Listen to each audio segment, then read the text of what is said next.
Candace Owens because I never had a Daily Wire show, and I've been banned on YouTube for as long as she's had a show there. So I don't know how many people will even hear this. Is anyone going to hear this and understand how wrong this is? That's the game now, is they will talk over you because they still have a bigger megaphone. But for anybody that watches this show and paid attention to what I've said, maybe now you can start to understand what is going on here. And they lied about it. Candace Owens said it was random I attacked Joe Kent. I tweeted everything that I just said at her a few months ago. I don't trust them. I don't know them. Their story's weird. They're telling us it's the Frankists. It's the neocons. I am overdosing on red pills. And you are not going to stop me. If you kill me, you will not stop me. And genuinely, when I research this stuff, I get scared because I think that's their next move, is to try to mess with me in some escalating way. Because they do see me as a problem. They say I'm getting too popular, I'm getting too famous, I'm breaching containment. And now they deploy Candace Owens. At the peak of my popularity, she comes in out of the blue to invite me on her show and do this hit job. And then a week later, she goes on Tucker and they collude to do this hit job. And this isn't going to work. No one in the comments on Tucker's channel is buying it. I don't know what they'll do next, but I'll tell you one thing. That's the worst thing they could do, because when they do that, I become a martyr. I didn't start this show to start lying or selling out now or playing nice. And that's from the basement-dwelling, incel, white male, loser child from Chicago. You're welcome. Anyway, so that's that. We're going to move on. We're going to take a look at the super chats. But seriously, I feel so strongly about that because what I've been saying for years is like, this guy's a fake. And when when you hear that, it's like, wow, so that's how you feel. You know? That's his whole shtick. I'm just like you. I'm a normal working class American.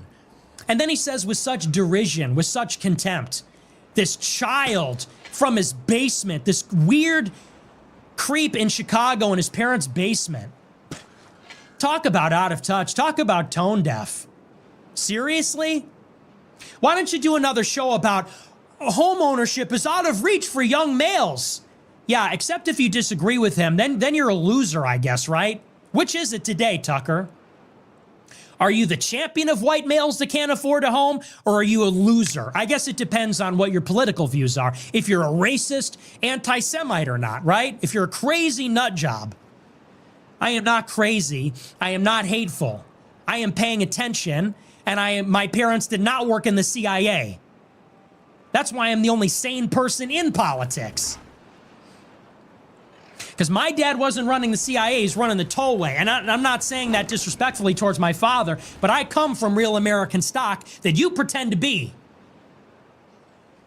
I wasn't fighting with the Sandinistas and the Contras. I was fighting the pussy hat liberal protesters in Boston. I was at Charlottesville. Who is even American here? I am American. I am America first. I am America first.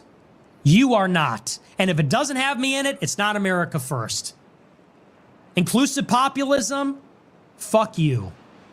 Multiracial, working class populism? Colorblind meritocracy? Give me a break. Modern Bill Buckley. Same story. Same story. Modern Bill Buckley, and not as intelligent. Anyway, we're going to move on. We're going to take a look at our super chats. So bring it on. Have me on your show then, tough guy. Or are you just going to gossip about me with Candace Owens, daddy's boy? And that's what sickens. You know, in politics, I've known a lot of people that are like that. My father was in the Bush administration. My father. So disgusting. You disgust me. You disgust me. But seriously, you are filth. My daddy ran the CIA. My daddy and my mommy are rich. Good for you, pal. Both of my parents' fathers died in the 70s. So, I have that going for me. My father and my grandfather work for the city of Chicago, which I know. Yeah, nothing important happens here. Just losers here. Just losers in their basements. Just loser anti-Semites and racists that J.D. Vance needs to corral into the CIA plantation to go fight a war with China while Israel gets the spoils. Ridiculous. Anyway, who would win? One righteous man or everybody else? Tucker Carlson had no idea who he was up against. Tucker Carlson had no idea who he was up against. Let me Dr. Umar one more time. Tucker Carlson had no idea who he was going up against. Tucker allowed his emotions. I don't know what him talking about Nick with Candace, what that was for. It seemed planned out, like he just wanted to get a point across, but he had no idea that Nick would use that video to expose Tucker in the very same ways that Tucker typically exposes other people. What Nick just did to Tucker was on another stratosphere compared to what I felt after watching Tucker interview Ted Cruz. He just questioned his entire credibility. Ted Cruz was just, Ted Cruz don't care. He taking some money from whoever, and that's what he's pushing. It is what it is. Tucker Carlson is trying to establish a brand based on genuine truth, facts over feelings. Like Ben Shapiro used to say, facts don't care about your feelings. It seems as if Nick Fuentes is the only one standing by those sentiments. Tucker Carlson got caught up and Candace Owens got caught up, and I like these two. He allowed his ego to get the best of him. And aside from allowing his ego to get the best of him, it's like he wasn't even thinking that Nick Fuentes would have access to going back and using Tucker's own words, saying that he knew that his dad was in the CIA, and maybe I'll include that clip as well in here. But he already came out and said it last year, I believe, on somebody else's podcast, and Nick Fuentes just exposed it. And I've taken a lot of crap, including from Putin, like, oh, you're from a CIA family. Well, yeah, obviously my father worked in conjunction with CIA. I mean, that's what that is. I'm not being false about it. So when Tucker says that he had it was such an impactful thing to him, and he even made a slight joke with Candace saying, like, you're more likely to take money from Russia than I am to do a deal with the CIA. I can't stand the CIA. You would think that somebody that can't stand the CIA, in which it's made that much of an impact on your life, that you would know whether or not your dad was in the CIA or recall the fact that you mentioned it a year before. That's the type of thing that questions Tucker's entire credibility. I remember watching Jason Whitlock the day after Nick Fuentes gave this, and I could tell by Jason Whitlock's response, who's one of the biggest fans, like I said, of Tucker Carlson, and I could tell by Jason Whitlock's response that Tucker messed up and that he felt that Nick Fuentes had exposed him in ways that Tucker was not prepared for. Nick Fuentes connects a lot of dots with J.D. Vance, Peter Thiel, and there's an interesting documentary on Peter Thiel and the technocrats for people that are not aware of him. But it's interesting. There's connections with Elon Musk there. I believe he was the partner of Elon Musk on their previous company, and now he runs Palantir. I know I believe that's what Nick's talking about when he says that he has a contract with the CIA. But the fact that he gave so much money to J.D. Vance, it's something to be looked into. And even with J.D. Vance's Netflix documentary or his movie based on the book, I remember watching it on Netflix and I'm like, damn, they already had this movie put out before. Like, I think it came out before J.D. Vance was even named as Trump's vice president. They had to make the movie a while before. So I'm like, yo, who put all these things in play? Like, because if J.D. Vance was not chosen as Trump's VP, that movie wouldn't even have been relevant. So I remember sitting there saying, like, yo, they got a movie on Netflix about J.D. Vance. Like, okay, they're trying to push him. And I never looked at it how Nick Fuentes exposed it, where, you know, J.D. Vance, his superpower, right? His superpower is having that humble hillbilly upbringing. And it reminded me of how a lot of conservatives will use black people, how a lot of conservatives will use black conservatives, like, let's say a Candace Owens, or actually not necessarily Candace Owens, maybe like a Ben Carson, or they'll use a a black conservative who, let's say, came from a hard upbringing, maybe came from poverty, pulled himself up by the bootstraps and was able to become successful. Black conservative or conservatives love using black conservatives like that, because what it does is now when they have different debates or they're talking about Democrats, they can use this token black guy, right? This token black conservative to say, hey, this it worked for him. These conservative principles were what allowed Ben Carson to become who he is today. These conservative principles are what allowed whoever to become who they are. Now, that may just be that person's individual story, right? That may just be an example, but it allows them to use him as a token to show off to everybody else and to prove that their policies are working for a particular group. Now, this would obviously be to appeal to black people. So who does J.D. Vance's upbringing appeal to? Now the conservatives can not only reach out to the elites, but they can reach out to middle America. They can reach out to maybe the impoverished white Americans and show, look at J.D. Vance's upbringing. It allows them to tap into different crowds. It's the same thing with Kamala Harris. How do we get the women? How do we get the black vote? Oh, let's use Kamala. Let's lean into the fact that she's supposedly black. You see this all the time in politics. You see this all the time. And that's why they were highlighting that upbringing.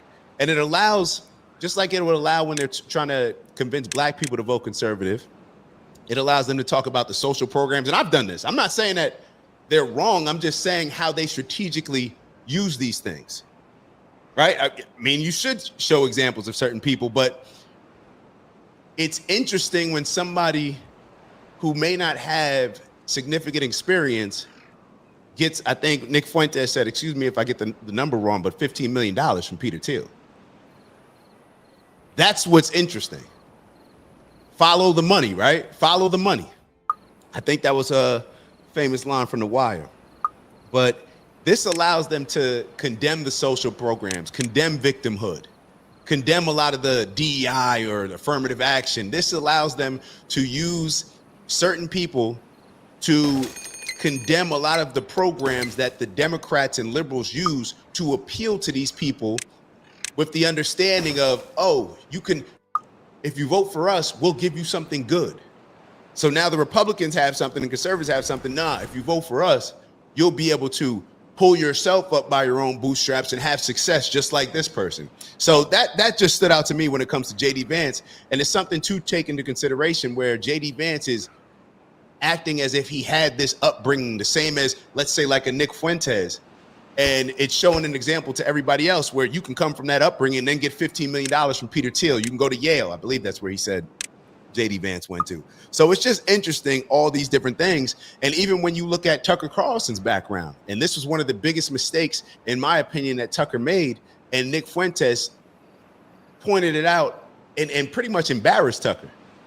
When you have Nick Fuentes saying that Tucker Carlson is calling me the gay weird kid in my parents' basement, and then you think back to the speech that Tucker Carlson gave at Turning Point, where he's blaming society, blaming the government for putting a lot of young men and women in a position where you can't afford homes, where you're going into credit card debt. If you listen to that speech, this is what a lot of Tucker Carlson was calling out to the elites, a lot of the people that have control over these things, and putting the younger generation in a tough spot.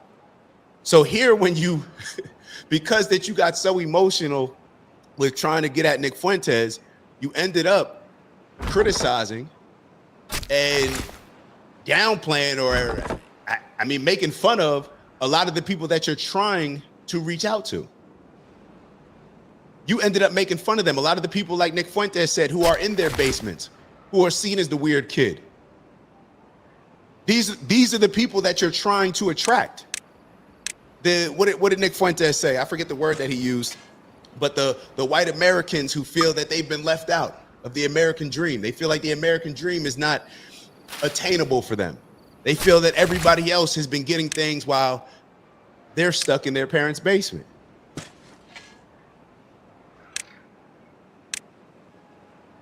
Tucker Carlson made a mistake there.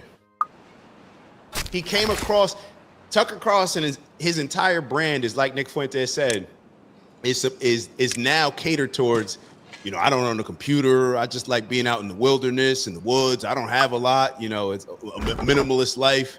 I want to be off grid. I'm just one of the guys. But your background was not that. Your background was not that. And this is where I think a lot of I don't know whether it's jealous, envy, or insecurities come into play when it comes to Candace Owens and Tucker Carlson, and perhaps a lot of these other conservatives that are just now all of a sudden either calling out some of the things, let's say with Israel, they're just now all of a sudden calling these things out that Nick Fuentes has been asking questions about since he was 17 or 18 years old. They're jealous of the fact that Nick Fuentes was calling this stuff out when Tucker Carlson was working for Fox and Rupert Murdoch, and Candace Owens, if we're just being honest, I told you I like Candace Owens, but she was the token black woman at Daily Wire working for Ben Shapiro.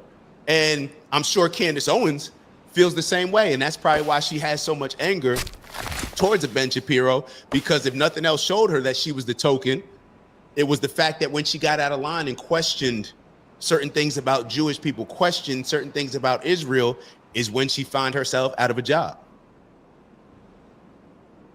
So Candace Owens and Tucker Carlson, this is the way that they look. I don't know what's exactly in their hearts, what their thoughts are, but it looks like they're jealous. It looks like they're envious. Because in my opinion, they should be reaching out to Nick Fuentes and be working with him and saying like, damn, here I was part of the establishment. Here I was part of Daily Wire and Fox. And I was pushing a lot of the things that I criticize now. I was getting paid millions of dollars to push a certain narrative and agenda, the narrative and agenda that I now go up against. But I got my money first. Nick Fuentes never had the opportunity to go get his money first because he was speaking on those same truths that got Candace Owens fired.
It's late April, 1622, and 18 months have passed since the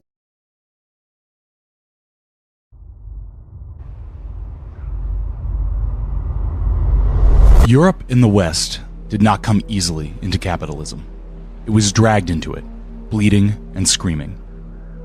I'd like to dedicate this series to Mr. Bob Taransky, my high school Euro history teacher, who I first heard that phrase from as he began our section on the 30 Years' War. This is the story we want to tell with this series, specifically the story of the 30 Years' War and the apocalyptic wave of destruction it brought across Central Europe from 1618 to 1648. But more broadly, It's the story of the gleaming Terminator skeleton of capitalism, in a state capable of imposing capitalism, being ripped violently out of the fetid, decomposing body of feudalism during the long 17th century.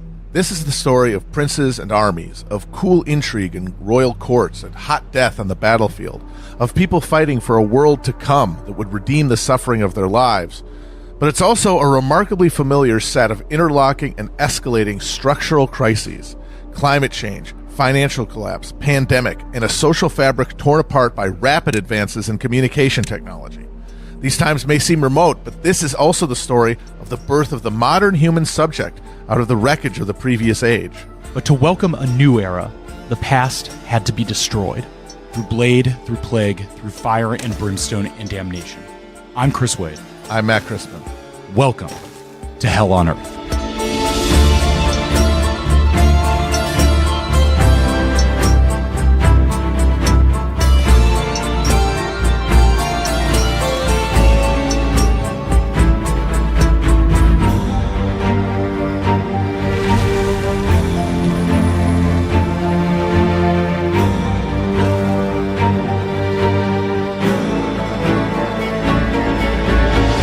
On October 31st, 1517, All Saints' Day Eve, an obscure monk from the backwater German town of Wittenberg sent a letter containing 95 doctrinal quibbles to the Archbishop of Mainz, and later most likely posted these 95 theses publicly on the door of the All Saints Church in Wittenberg. Nobody could have possibly imagined at that moment, but that simple post would be the beginning of one of the most seismic shifts in thought, society, and culture in world history. Though our series focuses on the events that occur a century later, we have to start here with the Protestant Reformation, the protest movement within the Catholic Church that would grow into a full-on religious schism and eventually lead to the collapse of the idea of Christendom, which had united Western Europe for 1,000 years. So Matt, why do we start the story of the crisis of the 17th century in 1517? The crisis of the 17th century was brought about by an array of structural causes, from the struggle for the various classes of a dying feudal order to control the levers of newly empowered dynastic states, to the Little Ice Age that deprived the system of the agricultural inputs it depended on. The people of the early modern period did not experience these heightening contradictions directly, but rather through the intervening institutions that substantiated their social and political lives. Of those institutions, none was more crucial in providing legibility to the quotidian reality of European life than the Church. After the fall of the Roman Empire, the Catholic Church embodied the spiritual justification for the rule of the congealing military noble class that had inherited the Roman state's defunct coercive power. The contradictions of a revolutionary creed based on universal love justifying the violent rule of jumped-up bandit chiefs was never far from the surface, but throughout the medieval period, the Church maintained its legitimacy by, among other things, monopolizing the ritual mysteries of Christianity. That monopoly was challenged in the aftermath of the Black Plague by the emergence of literate, urban communities who found themselves unable to sustain their commitment to church ritual absent the social rhythms of rural life that had dominated the previous centuries. By the time the crop failures and hyperinflation and military conflicts of the early 1600s began, the notion of Christendom, the Western Latin religious community that encompassed European people from Portugal to Poland, had been irrevocably broken into hostile confessional camps. The pain caused by the decay of the feudal order was expressed socially where it could be, through the creation of new and mutually exclusive conceptions of God.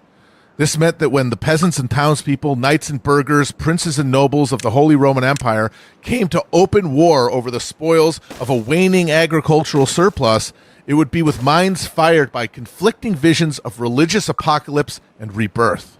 More simply and directly, most of what we want to talk about in this series will be done in the shadow of Luther, sometimes literally in his name, sometimes by passionate true believers, and sometimes opportunistically and for material reasons by those who found justification or even cover for their motivations in the ideas about God that he nailed to that church door.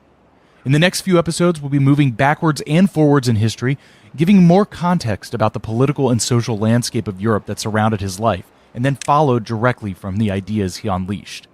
But we have to start with Luther, who had the right mind and critically was born into the right conditions to create a schism that changes the world that came before him into the world we have now. But only then, after much, much bloodshed.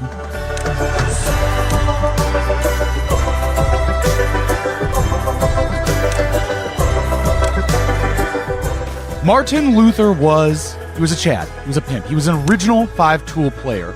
He served, he slayed. He did not have to go that hard, but he put his whole goddamn Martin Lucy into it. This was a man who, if ever there was one, understood the goddamn assignment. The original assignment understander has logged the fuck on. So great men, we all know, don't make history, but history does sometimes make men great. The social, technological, and economic conditions of Europe in the 16th century combined to create unprecedented pressures on the authority of the Catholic Church, and for a time, that pressure was contained almost entirely within the person of Martin Luther. It was Luther's particular and extraordinary combination of will and ability that focused that pressure onto the most vulnerable pillars of Catholic authority, and with a ferocious push, set about its collapse.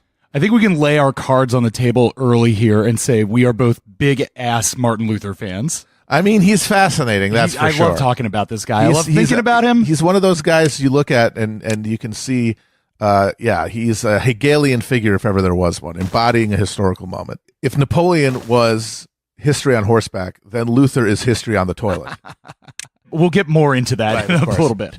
Martin Luther was born on the 10th of November, 1483, in Eisleben, in the Saxony area of central Germany. His father had navigated the labyrinth of feudal debts and obligations to move from the son of a peasant smallholder to a copper smelter, eventually establishing a small but stable mining concern.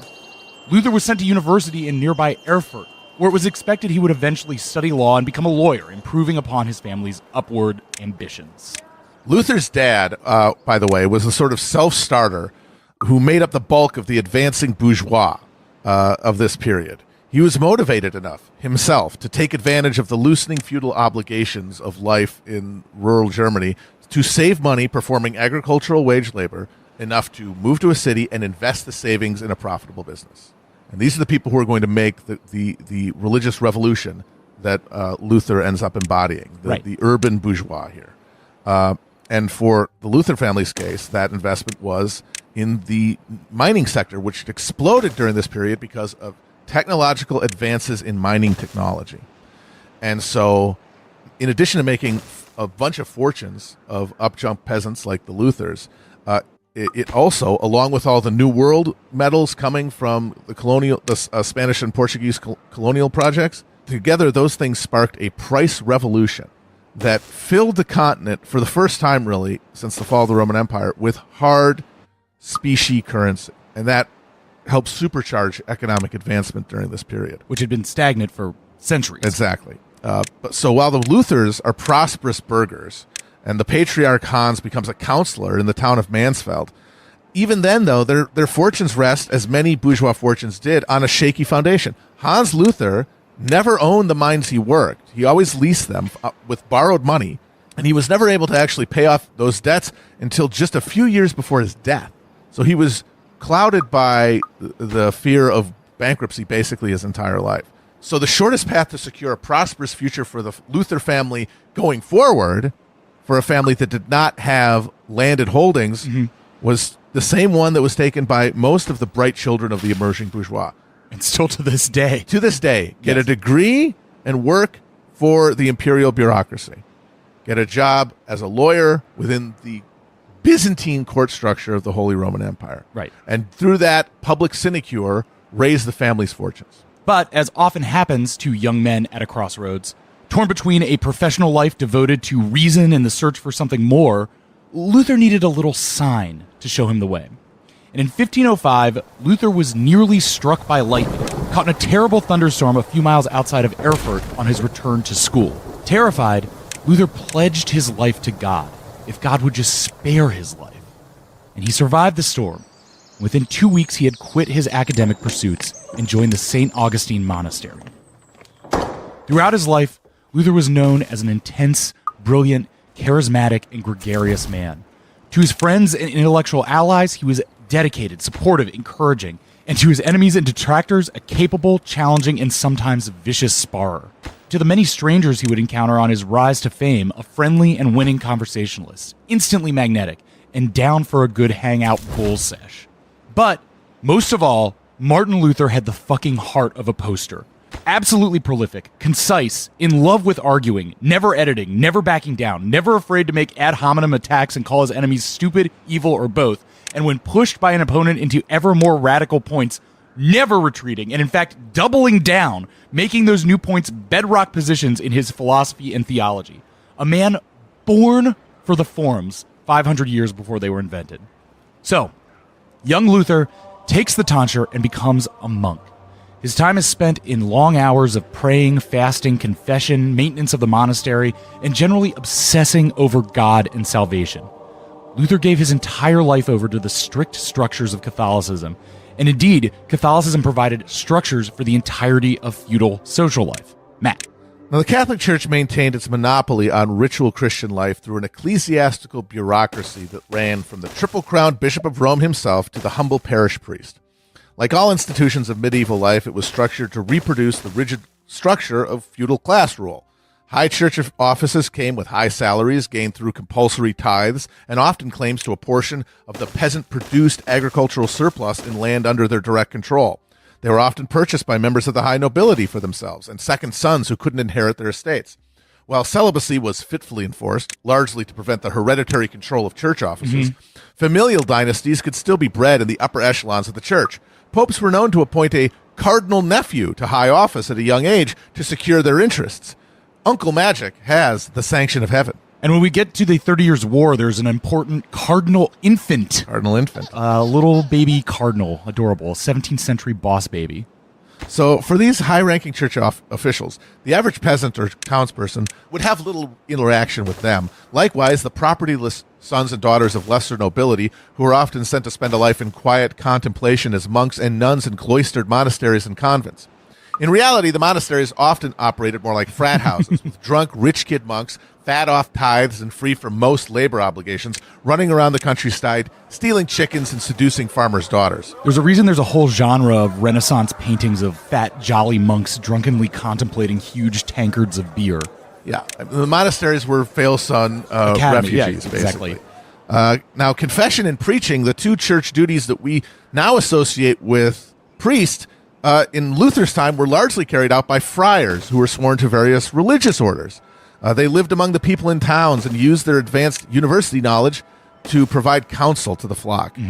And at the base of the ecclesiastical hierarchy were the humble parish priests, the most humbly born and least educated clergy, but the ones charged with saying Mass and administering the majority of the 7 holy sacraments, the ritual points of contact between the infinite compassion of God represented by his church and the common run of sinning humanity. These rites, these sacraments, guided people through the ebb and flow of social life. Baptism, welcoming new life into the church. Confirmation, establishing the individual as a subject of the church once they were old enough to comprehend it. Penance, through which transgressions were admitted and absolved. The bestowal of holy orders, by which the church built its bureaucracy and hierarchy. Matrimony, by which people were confirmed in marriage and thus in the community. And extreme unction, the final rites to the sick and dying. And the most important, the Eucharist, in which the church exerts its special ritual status, where priests literally transform bread and wine into the body and blood of Christ, allowing people holy communion with God in this physical reality. The sacrament secured people in a cosmic order that ensured their eternal salvation, and as such bound them in gratitude and thanks to the church. At least, that was the idea. Now, the sacraments were, for the most part, not inspired by any biblical scripture.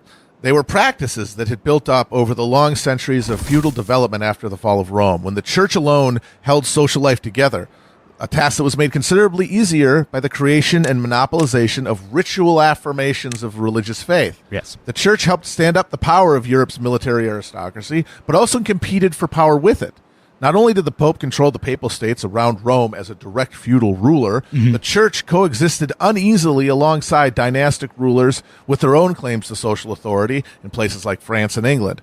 In the more loosely controlled German lands of the Holy Roman Empire, German bishops ruled over 25 major secular principalities, as well as numerous archbishoprics and abbeys. 3 of the 7 electors who chose the emperor were princes of the church. The intertwined secular and social power of the church only exacerbated the tension between embodying a faith that posited universal peace brought about by universal love and the renunciation of earthly pleasures, and administering the rule of a class of warmongering, luxury-addicted aristocrats, some of whom wore the vestments of the church itself.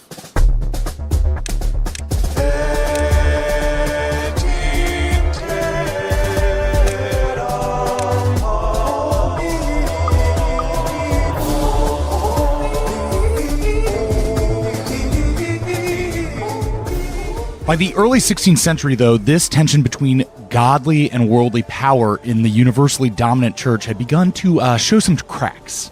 The previous century had seen a series of reform movements challenging church doctrine. The Lollards in England, the Cathars in southern France, Albigensians, if you're nasty. and the Hussites of Bohemia. To different extents, they all confronted papal authority and sought to reinvent the church in a way to bring lay people closer to the true Christianity. Now, every sacrament and religious order and practice that we've been talking about so far that were established as Catholic tradition by Luther's time, those were all developed by the church in response to different reform movements, to neutralize them and co-opt them. Right. That was their dialogue with this like fitful resistance to the contradictions inherent in this religious project. And these were the people who were trying to resolve the paradox of trying to live for Christ in this sort of counterfeit Christendom. And all of these elements that have been built up were done so to give people a greater sense of connection to the church itself. Right. That's like, it was the friars emerged, the religious orders emerge to speak to the spiritual lives of people who require some sort of understanding for why things are the way they are. Yes. To literally crack open the manual and like give you tech support for the church. Exactly. And so all of these things emerge, and they all emerge in response to these reform movements, some of them peaceful, some of them violent. And throughout the medieval and early modern eras, these movements keep arising to challenge the existing state of affairs, the society of orders that so constrained and exhausted the lives of an exploited peasantry and an oppressed urban population. But since the church dominated the European social vocabulary, resistance to the status quo invariably coalesced into critiques of the church itself. They mixed local concerns, like the Czech-speaking Hussites' alienation from a predominantly German-speaking episcopacy, with more radical visions that recalled the revolutionary promise of Christianity before it was assimilated into the power structure of the Roman Empire. Free and equal life as brothers and sisters in Christ, sharing alike the burdens of toil for the benefit of all. None of these movements were able to move beyond their parochial origins, however, thanks to the united, violent opposition of secular and religious rulers, as well as the absence of any mechanism for disseminating their ideas. Yeah, you can't get very far with a protest movement when you just have to like tell a friend about it. It's not going to work. Not when you likely don't even have access to a horse. Yes. The Hussite movement, in particular, cast a long shadow over Central Europe. Following Jan Hus's execution for heresy in 1415, Bohemia would face 15 years of armed conflict between Hus's followers and a crusade launched to eradicate them by the Pope and Catholic rulers. The Hussites actually won this conflict and succeeded in securing some concessions from Rome for the free practice of Hussitism in Bohemia. So we see the beginnings of a worldly conflict here of just how powerful the Pope will be over these regional religious practices. But these guys are also obsessed with the minutia of Christian ritual. Like, one of the main things people will argue about, what Huss got himself burnt at the stake over, is the physical and spiritual nature of the Eucharist. Mm-hmm. Whether the bread became God, which is good and correct Catholic doctrine, or whether God became the bread, which is a vile heresy punishable by death. When Huss was in prison awaiting execution, he said, "I may be a weak goose," which is what Huss means in Czech language, "but more powerful and far-sighted birds, falcons and eagles, will come after me." Incidentally, Huss's death by fire may be the source of the expression, "your goose is cooked." Yes, so the consequence of this distinction is that the Czechs demanded the right to take both bread and wine with communion, which had been denied them, and it became the rallying point for the entire movement. It was massacres, battles raged for decades in the Czech Republic, Bohemia, over this question. Yes, the ultraquist itself just literally means both. Yes. It's boithism. Give me the wine. Give me the bread. And so there is this ultra-quist church that emerges, which is the Catholic Church and the greater power structure's concession to essentially Bohemian self-determination. Right. The Bohemian nation at that point is self-conscious enough to assert its independence from a centralized authority and elect its own king, for example, and also administer its own reformed religion within its borders. But of course, it only does that because it defeats within it the more radical side of Hussism, the Taborites, who were from the lower orders, who were opposed to the nobles, who were the ultraquist the ultraquist leaders, and fought them for decades, beat them many times, but were eventually overcome. And of course, then the real class-based element of this revolt that was always there is eventually extinguished, and leaving now a Bohemian church that is as much a machine to perpetuate social Local domination nobility, as yes. the Catholic Church had been before it. And you can see already in the ultraquism and the Hussitism, stuff that is going to be very important in this series is the unique linking in this time period between the cosmic questions of transubstantiation of God and communion with the unique political character of things. Yeah. It's no coincidence that Bohemia both gets its own king and gets its own religious order. Exactly, because we're seeing the ability of people to express like a political project and political subjectivity for the first real time. Right. Because of the deepening of the process of urbanization and literacy, all the things we're talking about. But the only cultural language that is shared amongst all is the language and the vocabulary of religion. Right. So then, there's one final piece of the pre-Reformation world we have to cover. Hell. Christian spirituality intimately wove the concept of eternal punishment for worldly sin and ritual absolution through confession to avoid it. By the late medieval ages, another concept had come to dominate the Christian mind: purgatory. The idea is an intermediary state of cleansing fire, where some souls who died in peace with God but still needing some purification are purified after death, and that the prayers and devotion of the living can aid this process along. This was very real, very heavy stuff for the early 16th century mind, and the sin, penance, purgatory chain was the currency of exchange, both spiritual and physical, between the church and the lay people. Because the church's role in enforcing social consent rested on its promise of access to divine grace, it was commonly understood that very, very few people in Christendom would be eternally damned. Hell was reserved for witches, heretics, and Jews, those who consciously rejected God's love. People who were baptized into the faith and kept to its requirements could rest easy, knowing that they would eventually be reunited with God in the hereafter. Leave it to the priests to spend all day worrying about God and fretting about his desires and trying to see into the mind of him. As long as you went to church and did your tithing, Kept your head down, gave a little money to the church, saw the priest golden. every week. You didn't have to spend so much time tormented by the mystery, the unresolvable mystery of God. Yes. The unfathomable, horrifying mystery of God. We have structures that are imbued with real meaning to you that assure you that that work is being done elsewhere. Yes. And We are taking care of it. We're handling it. And that is a huge, immense weight off. And Right. I would argue that like the emergence of the neuroses of modern, secular Western identity is the imposition of this unfathomable, unanswerable question of God that we all now have to deal with as individuals in a way we never used to have to do. There was somebody else to do that. And that is what this story is ultimately about. Exactly. And it's that promise that we have people working for you. Like the customer service line to God is open. We are hearing you. We are valuing you. It's that promise of relatively assured salvation that is the spiritual justification for secular commonwealth and secular rule of the princes. It's the rule of the nobles that allows the church to extend God's grace to any willing soul in Christendom. Purgatory, then, was the spiritual justification for the institutions of the church itself. Easily accessible salvation, universal salvation, now that's a potentially destabilizing social force. The concept of purgatory evolved alongside the sacraments as one more bureaucratic hurdle separating man from God that man needed the church to help navigate. The relief of a quantifiable amount of purgatorial suffering for deceased loved ones could be had through pilgrimage to view holy sites and relics, the sponsorship of intercessionary masses, and for the people who lack the time and money for those sort of grand gestures, the purchase of certificates of indulgence, aka get out of purgatory early cards. Ding, ding, ding, indulgences. If you had indulgences on your bingo card, Cover it up. Circle it now.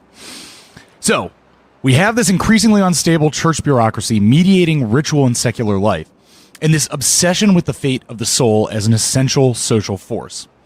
The early 1500s also saw a paroxysm of conviction that the end of the world was nigh. Christian faith was infused with a strong belief in the apocalypse, the end of days, the return of Christ, and the judgment of humanity. But the conviction that such a moment was actually in the offing waxed and wanes with the tides of medieval and early modern history.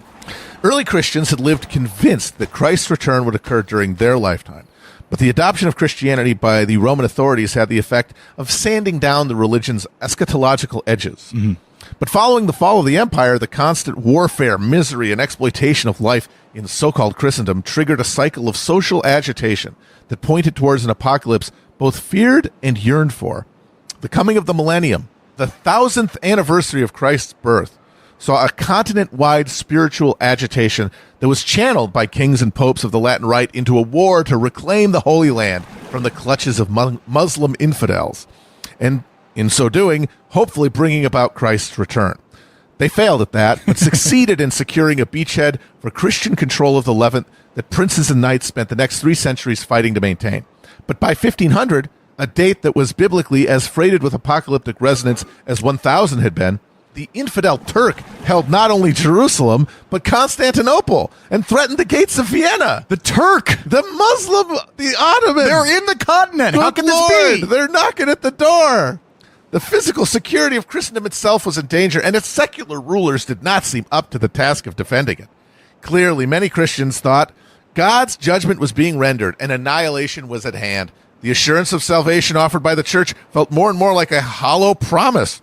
There was an increasing sense that upon his return, Christ would not look with favor upon the works of his supposed faithful. One thing that I've been thinking about in terms of trying to make this story relevant for modern listeners is by the time we get to the 30 Years' War, 1618, Yeah. we are closer to them than they were to the First Crusade. Jesus, that's true. Fuck. Right? Yeah. So that's just a way to think about how relatively modern all of this is. It's true, and everything's moving faster every moment. So this is all to say that Europe in 1517 was primed for a rupture. The church, which had been the single force unifying these disparate political powers that made up Christendom, was under growing stress, its temporal corruption eating away at its spiritual authority. Its role as the intermediary between your soul and God was under question, and the power of the princes to secure the realm from the godless invaders was faltering. And so we return to the Augustine monastery in Wittenberg. Because on October 31st, 1517, Martin Luther sends his letter to the local archbishop complaining about the immodest sale of indulgences in the Holy Roman Empire. This letter contained a disputation of the power and efficacy of indulgences, a collection of proposals for a scholarly debate on indulgences now known as the 95 Theses. I think, inarguably, the most powerful single letter of all time. The post of posts. Yes. The theses were later posted at the Wittenberg All Saints Church door and quickly published in various cities in northern Germany. And though Luther initially intended his disputation as a means for scholarly argument in the church and aligned academies, and as indeed he had sent a similar disputation angling for a debate over scholastic theology just a month earlier. So the 95 Theses are really his second album, you know? It's true. Nobody yeah, remembers the first. The first one flopped big time. Yes. It turns out nobody really cared about nerd-ass scholastic points. Yes. They wanted something spicy. And they wanted something that was invested in their actual lives. Exactly. Yes. Like, oh, you're telling me that these go-to-heaven tickets are counterfeit? Yes. I've spent so much money on this. So even while he had sent this other letter a month earlier, the immediate insane popularity of the theses quickly escaped academic circles through this still relatively underdeveloped technology called a printing press. Mm-hmm. And as church officials began responding to Luther's prompts attempting to dismiss them, Luther himself made the critical breach of cloistered debate circles by replying in vernacular German with his Sermon on Indulgences and Grace in 1518. Recapitulating his 95 Theses into a pamphlet of 20 brief paragraphs, this was an immediate, massive hit, being republished throughout Germany, going through multiple editions in the first year, stimulating the entire German printing industry to the power of Luther. For many Germans, it was probably the first work of a living German author that they owned. Martin Luther was a character type that is remarkably familiar to a modern observer. Not only did he have the combative and pedantic drive of a born poster, his relationship with God was recognizingly modern in its angst. The story of his conversion by lightning was likely true in some respect, but embroidered with the passage of time and the growth of the Luther legend. But his faith was never serene. Luther spent his early years as a monk struggling with a deep awareness of his distance from God, of God's fundamental inscrutability, and of his own felt worthlessness in comparison to him. Luther's mind was too restless to be satisfied with the simple articles of faith that the church existed to reinforce. A significant intellectual turning point for Luther and the generation of churchmen who would take up his banner was the 1516 publication of the renowned humanist Erasmus of Rotterdam's Greek translation of the New Testament. This book brought the scriptures to life in a way church intellectuals like Luther had never experienced before. And by seeing the Word of God in this new context, opened a chasm between the doctrines and practices of the church and the text that church was supposedly inspired by.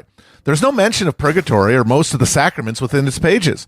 There certainly was nothing about indulgences. So where did this shit come from? Where did this shit come from?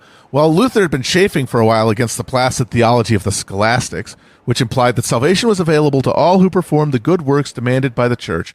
It was the indulgence campaign in Saxony of the Dominican friar Johann Tetzel that provided the focal point for Luther's anger at what the church had become. As soon as a coin in the coffer rings, the soul from purgatory springs, is how Luther described Tetzel's sales pitch as he went from village to village, hawking indulgence certificates, the proceeds of which would help finish the remodeling of St. Peter's Basilica in Rome and pay part of the debt Elbrecht, Archbishop of the city of Magdeburg, owed to the Pope for the right to also claim the archbishopric of the city of Maine. You're literally paying this guy to buy another archbishopric. Yes. It's wild. It's wild stuff, folks. For Luther, the formal promise of indulgences to shorten the time loved ones spent in purgatory was bad enough, but much worse was what regular people, not inclined to inspect the fine print, thought indulgences were. In a letter of complaint to Archbishop Albrecht, Luther wrote, "I do not so much complain about the quacking of the preachers, which I have not heard, but I bewail the gross misunderstanding among the people which comes from these preachers, and which they spread everywhere among common men. Evidently, the poor souls believe that when they have bought indulgence letters, they are then assured of their salvation. In exchange for silver, the shepherds of the church were leading their flock into the spiritual wilderness.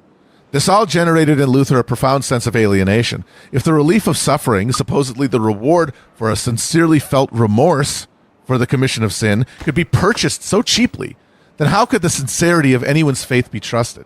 The truly contrite would recognize God's chosen punishment as justice.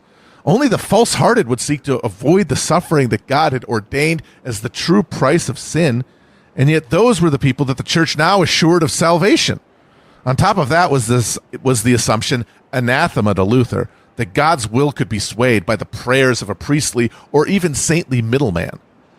Luther's disenchantment from the spiritual basis for church doctrine generally and the practice of indulgences specifically, as well as his ability to amplify that disenchantment into a continental movement, was only possible thanks to the advent of print technology. Luther read a printed edition of Erasmus's Greek New Testament. Print is how Luther was exposed to the humanist scholarship that convinced him that the donation of Constantine, the Roman imperial decree that ceded control of the Western Roman Empire to the Pope, was a forgery.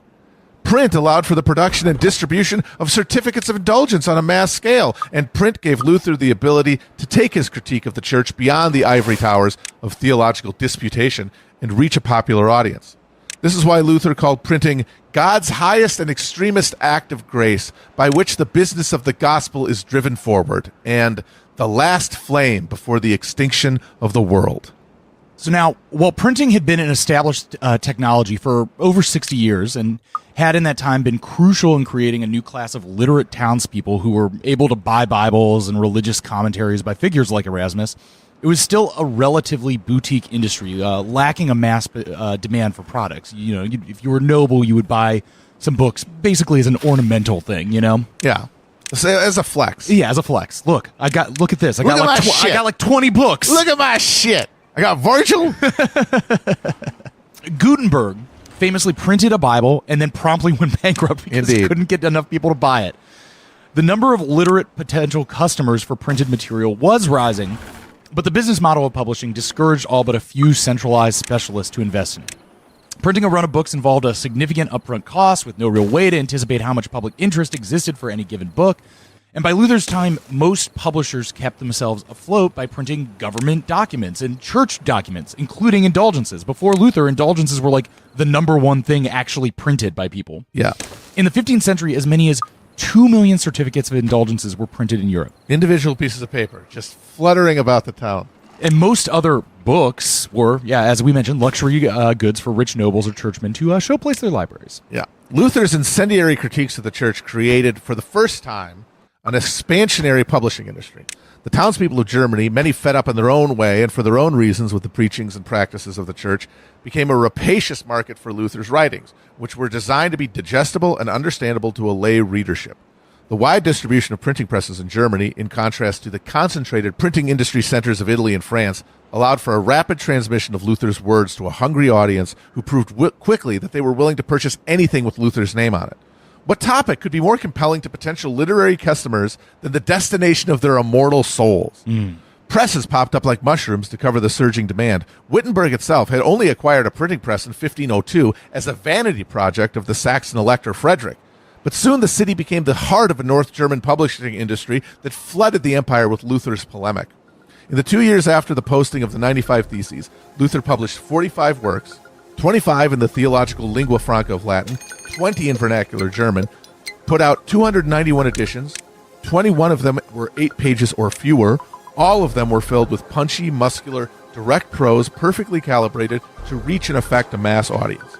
Luther's theological insights could only be transformed into a creed capable of mobilizing vast forces against the established church due to his literary genius and mastery of the business of mass communication.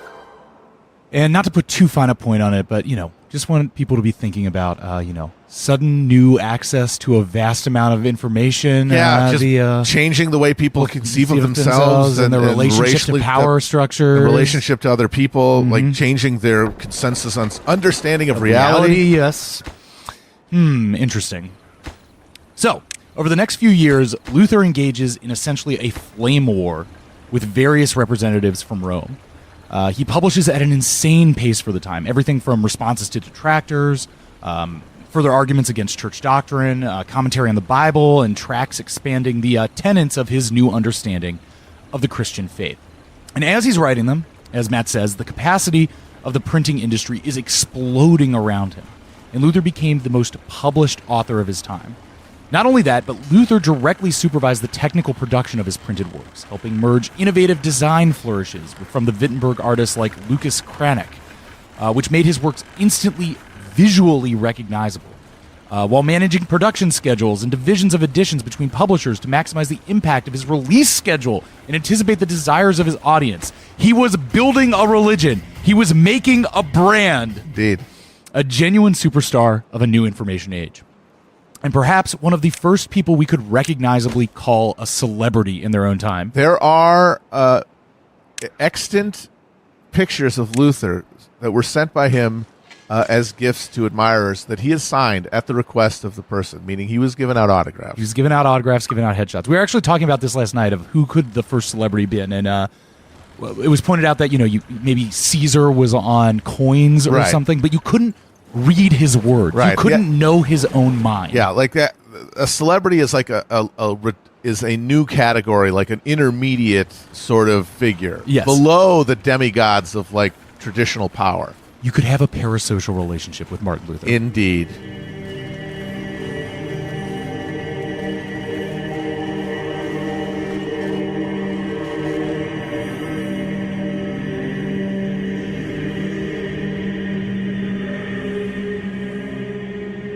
So obviously the Pope can't let this stand.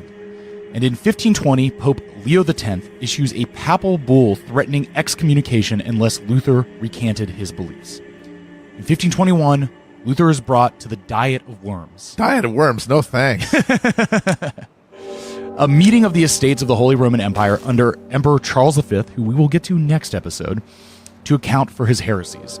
After a tense trial, Luther steadfastly refuses to recant and is declared an outlaw by the emperor.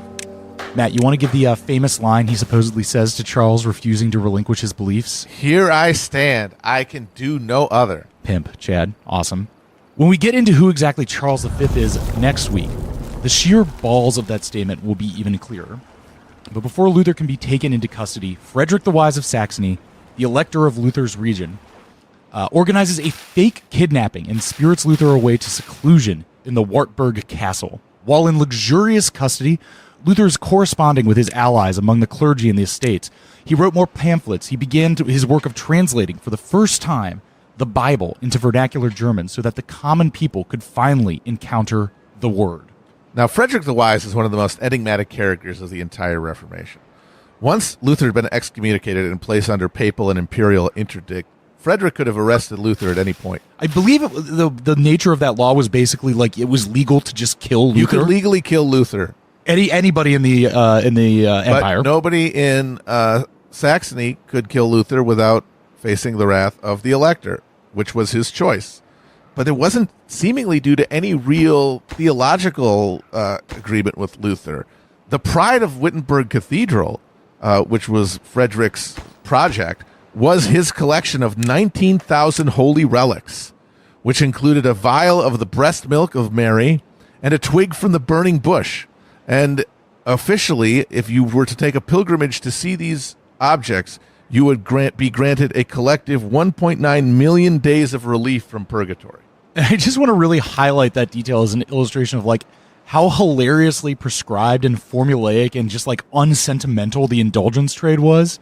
You see the 19,000 relics, you get 1.9 million days off relief from purgatory. Like, how is a day even measured in the eternal hellfire of purgatory? You know, you're floating in this like post-life void of spiritual fire while the Heavenly Father, Lord God, creator of all reality, purifies your soul to receive his grace. And you're just like looking at your watch thinking, damn, glad I saw that breast milk. It could have been 1.9 million in 1 days. So it's no wonder that this whole scheme was so alienating to people. Well, it is. Purgatory is an attempt to fill in a gap created by the newly urbanized social order. It's like people are asking questions they didn't have time to ask before, and you got to have answers. And over time, it just becomes less convincing. People still have too much time on their hands. Yes. And when they start writing to each other, too much ability to compare notes. Yes, exactly. You know, I don't want to go too deep on this note, but I think it helps see these people in a more, a slightly more sympathetic perspective, because it's easy to think like, oh, these illiterate medieval mud farming peasants like venerating these obviously fake relics. Oh yeah, sure, that's a twig from the fucking burning bush. Somebody kept that in their pocket for 2,000 years.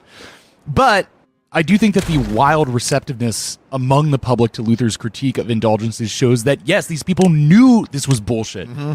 Even when they're deeply held Christian convictions, they knew they were getting scammed, which I think is a relatively eternal feeling among humans. Knowing society is screwing you in some way, even if you're just waiting for someone to come along with the right way to describe it to you. Yeah. I mean, they honestly, a lot of them could have seen indulgence as more of like having to buy Girl Scout cookies from like their co-worker's kid. Like, oh, I got to do this again? Yes. Fuck off. Someone comes along and says, and this was actually a big thing for the burghers. Someone comes along and says, hey, you can have a cheaper church. Mm-hmm. And they're like, ding, ding, ding, I'm listening.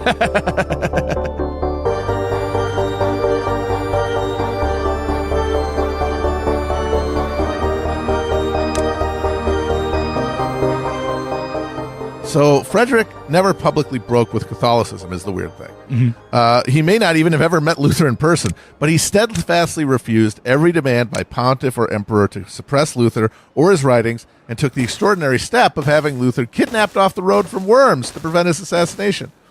Now, why he did this is not really well understood. He never wrote it down, but part of the explanation may rest with Frederick's desire to see his domain of electoral Saxony, which was a far eastern backwater when it was split from the richer and more urbanized Duchy of Saxony, became a headquarters of humanist scholarship, and to promote the atmosphere of free inquiry that scholarship required.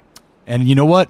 He's known as Frederick the Wise today, so you know what? He got the brand. Like, you can really see the Reformation in part as the result of a stature-building contest between two branches of the Witten dynasty, the Albertine and the Ernestine, right? Who had inherited Saxony after their ancestor had split it up between the two sons, which is a peculiar form of primogeniture that only occurs in this specific part of Europe during this time. Yeah, and we will get to how insane that makes everything. So what happened is that two sons inherited the Saxony.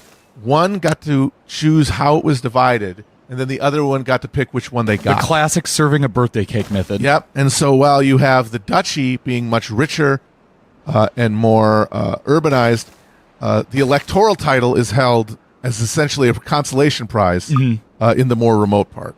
But that rivalry, that his desire to not be a backwater and to fund a church or to fund a university and to have try a to popular writer and thinker located there. And then to have this incredibly profitable printing industry emerge and this renaissance of learning that comes with it and all these students coming flooding the Wittenberg. This is helping him in his competition, his stature of competition as a prince of the Holy Roman Empire. Right. And that is a key component of understanding the Reformation as such. Yes. Because again, literally anybody could have murdered Martin Luther at any given time if it wasn't for Freddie the Wise. And it's clearly not because he was hit by a bolt from the blue, but from God's will. Yes. So while holed up at the Wartburg Castle, Luther corresponded with leaders of his nascent movement and his colleagues back at Wittenberg while commencing work on the first translation of the Bible into German, part of a project, as we said, to make the Word of God accessible to the masses, by creating what he called a priesthood of all believers. Meanwhile, throughout the German lands, Luther's message created a groundswell of popular enthusiasm among the literate population of the towns that saw communities begin to organize their own local churches in defiance of the demands of Rome. So there's this period from 1517 to 1525 where Luther's Reformation is spreading relatively unchallenged in Central Europe. I mean, yes, he had been branded a heretic and an outlaw, and it was technically legal to kill him on sight, but he had the protection of powerful princes like Frederick. Luther's message had a hyper-receptive audience, and as a bonus actually appealed to the aristocratic elites looking to assert independence from the Pope and the Holy Roman Empire. But in 1525, we see the first widespread movement of the Reformation getting out of Luther's control, as hundreds of thousands of peasants, inspired by Luther's ideas, now being taken increasingly in radical, anti-authoritarian directions by new preachers, like guys like Thomas Munster, rose up in violent opposition to their feudal lords. Now, we've been discussing Luther's criticism of the church in theological terms, but since the church was perhaps the single institution most vital to the maintenance of the feudal order, Luther's movement immediately developed profound political implications. Each class within the empire processed these implications differently depending on their material position and interests. The imperial princes, most notably Philip, Landgrave of Hesse. I love Landgrave as a title. The Landgraves and the Margraves are my favorite ones, obviously. Yes. Warm and comfortable in their castles, saw in Luther's challenge an opportunity to wrest from the church the tithes and indulgence monies that flowed out of their territories, and also to undermine the emperor's authority as defender of the papacy. The merchants and guild leaders of the towns, less idle than their aristocratic betters, but still dependent upon the expropriation of peasant surpluses, imagined drastically reducing the costs of the church, while also claiming for themselves the church's social authority. In the countryside, the peasants, groaning under the weight of accumulated centuries of feudal taxes and dues, as well as new innovations, such as the enclosure of common land, suffering from a punishing cycle of poor harvest and famines, the most recent of which lasted from 1515 to 1519. Curious that there's a famine right when this whole thing takes off. It is very weird how that happens. Saw something altogether more radical in Luther's call to empower the laity. If the church was not necessary to secure the salvation of the soul, then the rule of the princes and nobles that supported the church was just as superfluous. If a community could tend to their spiritual needs collectively without a hierarchy to mediate, it could do the same with their material needs. The fires of peasant rebellion were kindled by a number of radical itinerant preachers, some former clergy like Luther, some enthusiastic laymen, who traveled throughout the lands preaching a vision of collective action that would sweep away the feudal and religious structures of corruption and bring about the founding, finally and for good, of God's kingdom on earth. Rather than wait for a spurious reward in the hereafter, these preachers insisted that the common peasants of Germany possess the power to find their reward in the here and now, in the struggle to build a true Christendom, where the labors and rewards of existence would be shared equally. The most influential and energetic of these preachers was a former priest and early follower of Luther named Thomas Munster. Munster spent the years before 1525 agitating crowds towards a violent confrontation with godless secular authority, in town after town, in sermons and pamphlets, often one step ahead of the jailer. In the imperial city of Mullenhausen, Munster published a piece saying, "All the world must suffer a big jolt. There will be such a game that the ungodly will be thrown off their seats and the downtrodden will rise." That's heavy stuff. Yeah. You can get in big trouble saying that kind of stuff to people. Seriously. Munster spent this time in written argument with Luther and his Wittenberg confederates, who refused to endorse his radical extension of the logic of reform. Luther responded by challenging Munster to a public debate. Debate me, bro. But Munster, who referred to Luther as that easy-living flesh of Wittenberg, had more vital priorities. These guys, the prose that these guys sling at each other is so good. It's just annihilate. It's just the best insults of all time. Yes. So in 1525, peasant bands throughout southern Germany began communally resisting the authority of their alleged overlords. It began with mass refusal to remit taxes, but soon enough spread into a series of interlocking armed revolts that involved tens of thousands of peasants. Led in many cases by disaffected imperial knights with military experience. Hey, you got all these vets sitting around with nothing to do. And who had their feudal prerogatives clipped by the empire and the princes. These disaffected knights from the Swiss Alps to the eastern border of the empire. They burned castles and monasteries, they destroyed feudal contracts, and while doing so, they promulgated a political project based on the abolition of unjust taxation and the end of enclosure of common lands and equal justice before the law. The most important expression of this project was the 12 Articles, which, like most of the peasant proclamations, was actually composed by literate townspeople allied with the movements. Amidst calls for economic justice were demands for the rights of communities to choose their own pastors. All the demands were shot through with approving references to Luther's critique of the old order. The third article of the 12 Articles began, "It has until now been the custom for the lords to own us as their property. This is deplorable, for Christ redeemed and bought us all with his precious blood, the lowliest shepherd as well as the greatest lord, with no exceptions. Thus the Bible proves that we are free and want to be free." The princes of the empire were slow to respond, but eventually began marshaling their own mercenary armies to combat the peasants.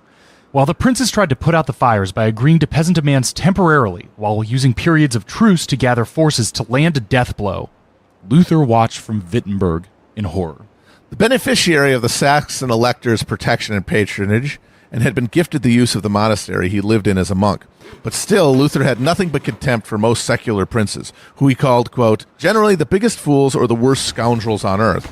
But he considered them necessary to uphold the system of laws that kept people from succumbing to their basest sinful instincts, such as failing to share their crop yields with hungry churchmen.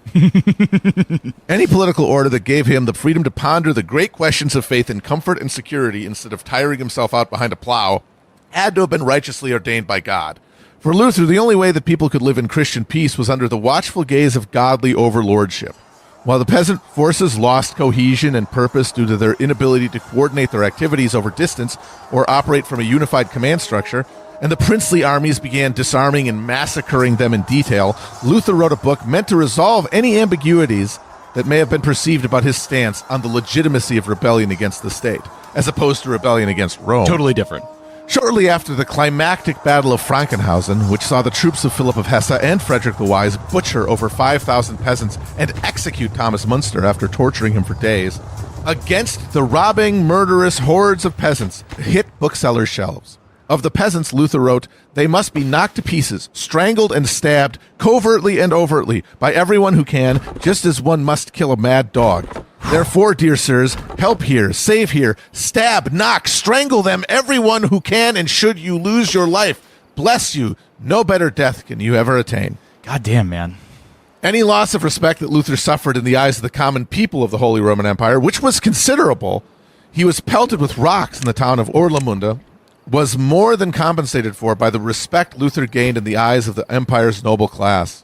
Luther really never recovers from this totally. His personal influence in the Reformation movement can be said to distinctly begin to drop at around this point. Mm-hmm. Other people, more in vernacular leaders in different parts, start to take up a local influence because his authority has been undermined by his public siding with the nobility. Right. But he does gain that legitimacy. Hey, it's nice to have powerful friends. Right.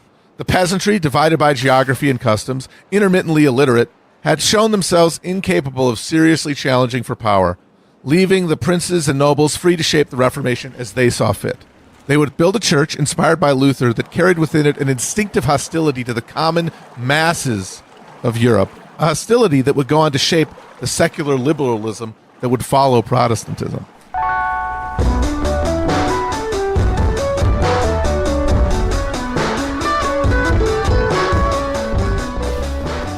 By this point, the Reformation had largely been constrained to the imperial cities, where town councils were able to remake religious order as they saw fit. The electors, landgraves, and dukes of the realm were more circumspect, seeing in Luther both a potential tool to enlarge their power and wealth, but also a potential threat to the stability of their existing power and wealth. The Peasants' War of 1825 helped convince them that there was no longer any containing the popular energy unleashed by Luther's movement, and it was therefore the safest course to ally themselves with Luther in order to direct the energies away from the empire's economic foundations and towards the Antichrist of Rome. For his part, Luther was not overmuch troubled by the betrayed feeling of those who had sympathized with the peasant rebels and thought Luther would support them. In a letter to a friend, he wrote, "He that will not understand, let him not understand. He that will not know, let him be ignorant. It is enough that my conscience pleases God." It is funny that, like, once you crack open the door of being like, hey, I can actually interpret the Bible. Yes. That you're like, well, all the things that immediately benefit me personally, those happen to be the exact words of God. It's like, wow, as soon as I no longer have to subordinate myself to a social structure and can determine my own relationship to other social objects, I'm always right. Let me check here in the Bible. It says that it's good for me to be rich and have powerful friends who protect me, and all the things that undermine that are actually wrong. This is great. I sure as hell hope that the contradictions of and cognitive dissonance of this spiritual identity don't create a cascade of neuroses that cripples generations coming after me. Now, let me go write another 30 tracks about how the contradictions and neuroses imposed by the other order are actually demons sent from hell. Yes, yes. Anyway, as Luther's forging these positions, allying himself with these princely interests, the Reformation continues to find its key audiences in urban denizens. These wealthier, more literate audiences would have plenty of reasons to be attracted to Luther's ideas.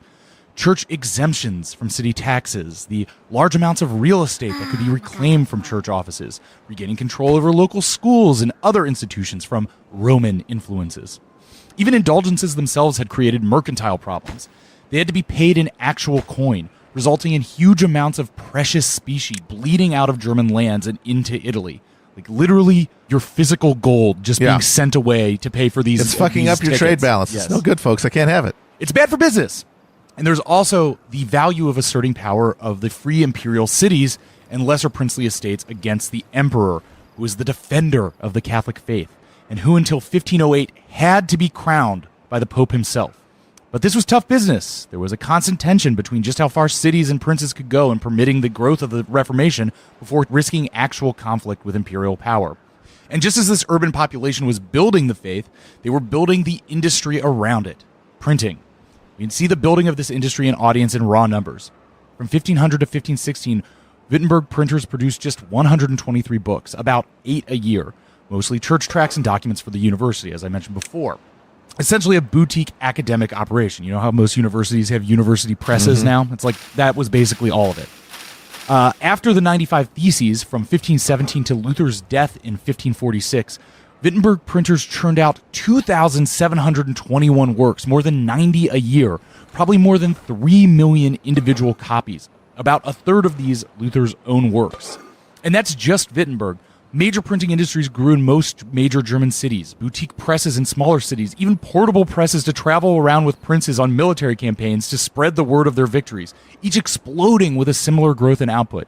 By the mid-16th century, the pace of publishing is enough to sustain regular broadsheets relating current events, early newspapers. The print revolution is changing in fundamental ways how the literate population relates to society and to each other, literally changing people's minds, not in the sense of like their opinions, though it's doing that as well, but how they conceive of themselves in society at a foundational level. Luther's agonized, racing mind had been unsatisfied with the ritual symbols of faith represented by a compromised and earthly church. He replaced them with a set of symbols that couldn't be alienated by any worldly institution. Biblical scripture. Literally the word. Reading the Bible, thinking about the Bible, speaking and writing to others about what the Bible meant. These were the new sacraments of Christian faith. A ceaseless mental regimen that worked through the contradictions of living simultaneously as free beings and as subjects to an all-powerful eternal sovereign. This new kind of faith was deeply intuitive to a burgeoning urban population, living lives that moved at a much faster pace and were much more mediated by alienated market institutions than their peasant cousins. Luther presented them with the Christianity of the hearth, contained in the pages of a book on a shelf, portable and malleable, as was necessary for those who sought to survive the competitive pressures of trucking and bartering in a desacralized environment defined by interactions with strangers or with friends that the demands of business require to be treated as strangers. These evangelical converts could resacralize public space through membership in a community of literate believers who shared the same mental landscape provided by Luther's writings and the writings of his supporters. The Luther publishing boom not only simulated the accumulation and circulation of capital in German cities, all that money that used to flow into Vatican coffers to buy indulgences was now going to local printers and booksellers who used it to increase their capacity and to hire workers. It also created a spiritual environment fit to conduct business in.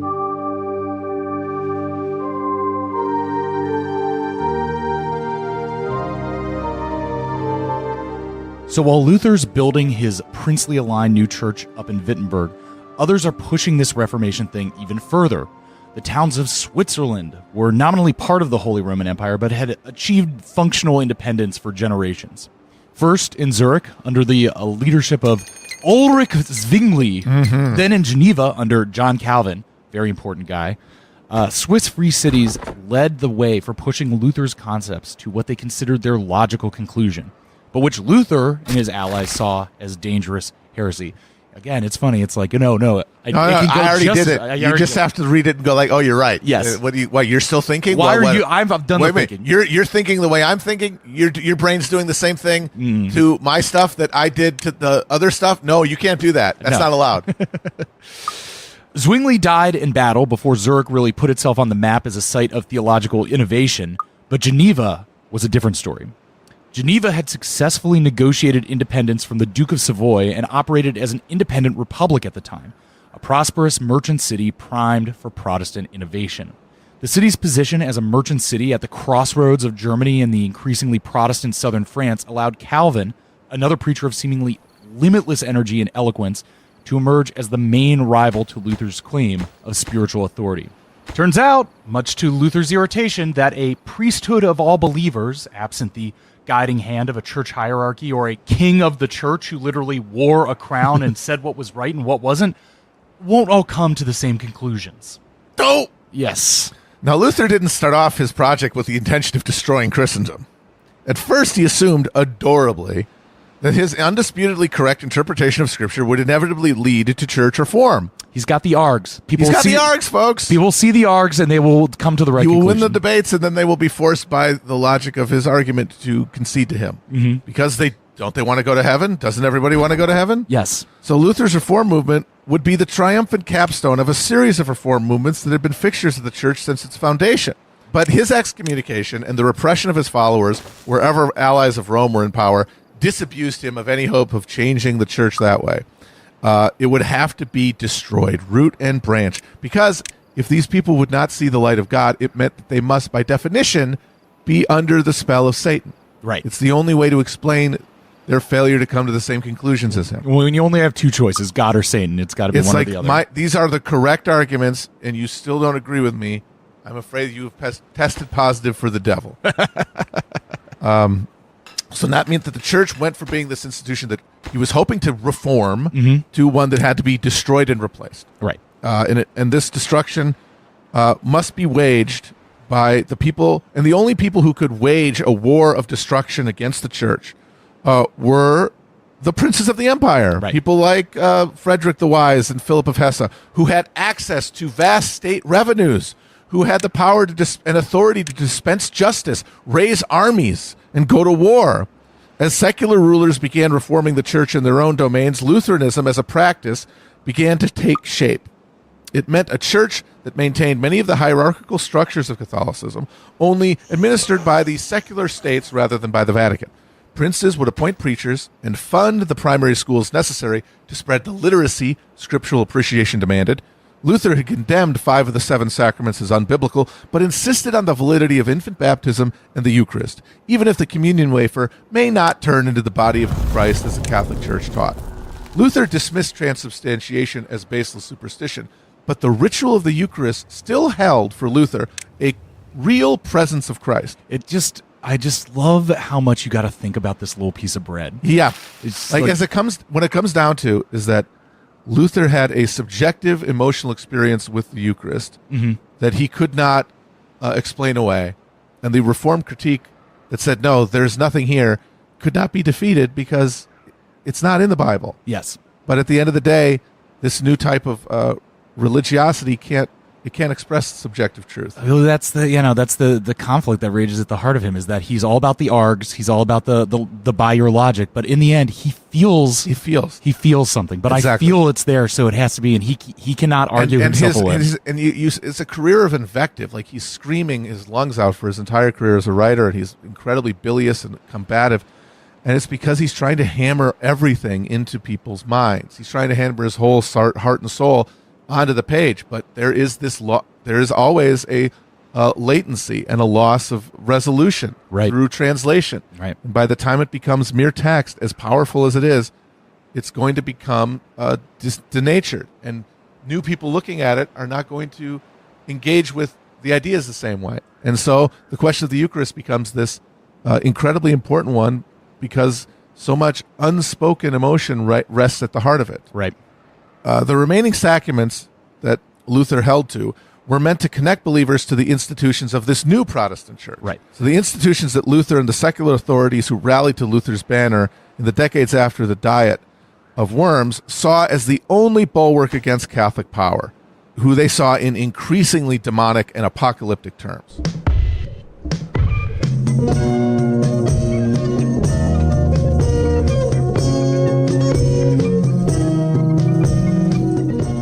So in the independent Swiss cities, away from the power politics of the empire itself, townspeople and preachers like Zwingli and Calvin felt free to push beyond Luther's self-imposed boundaries. They noticed that the Eucharist had no more scriptural basis than any of the other sacraments. That Luther himself was busy writing this invective to condemn.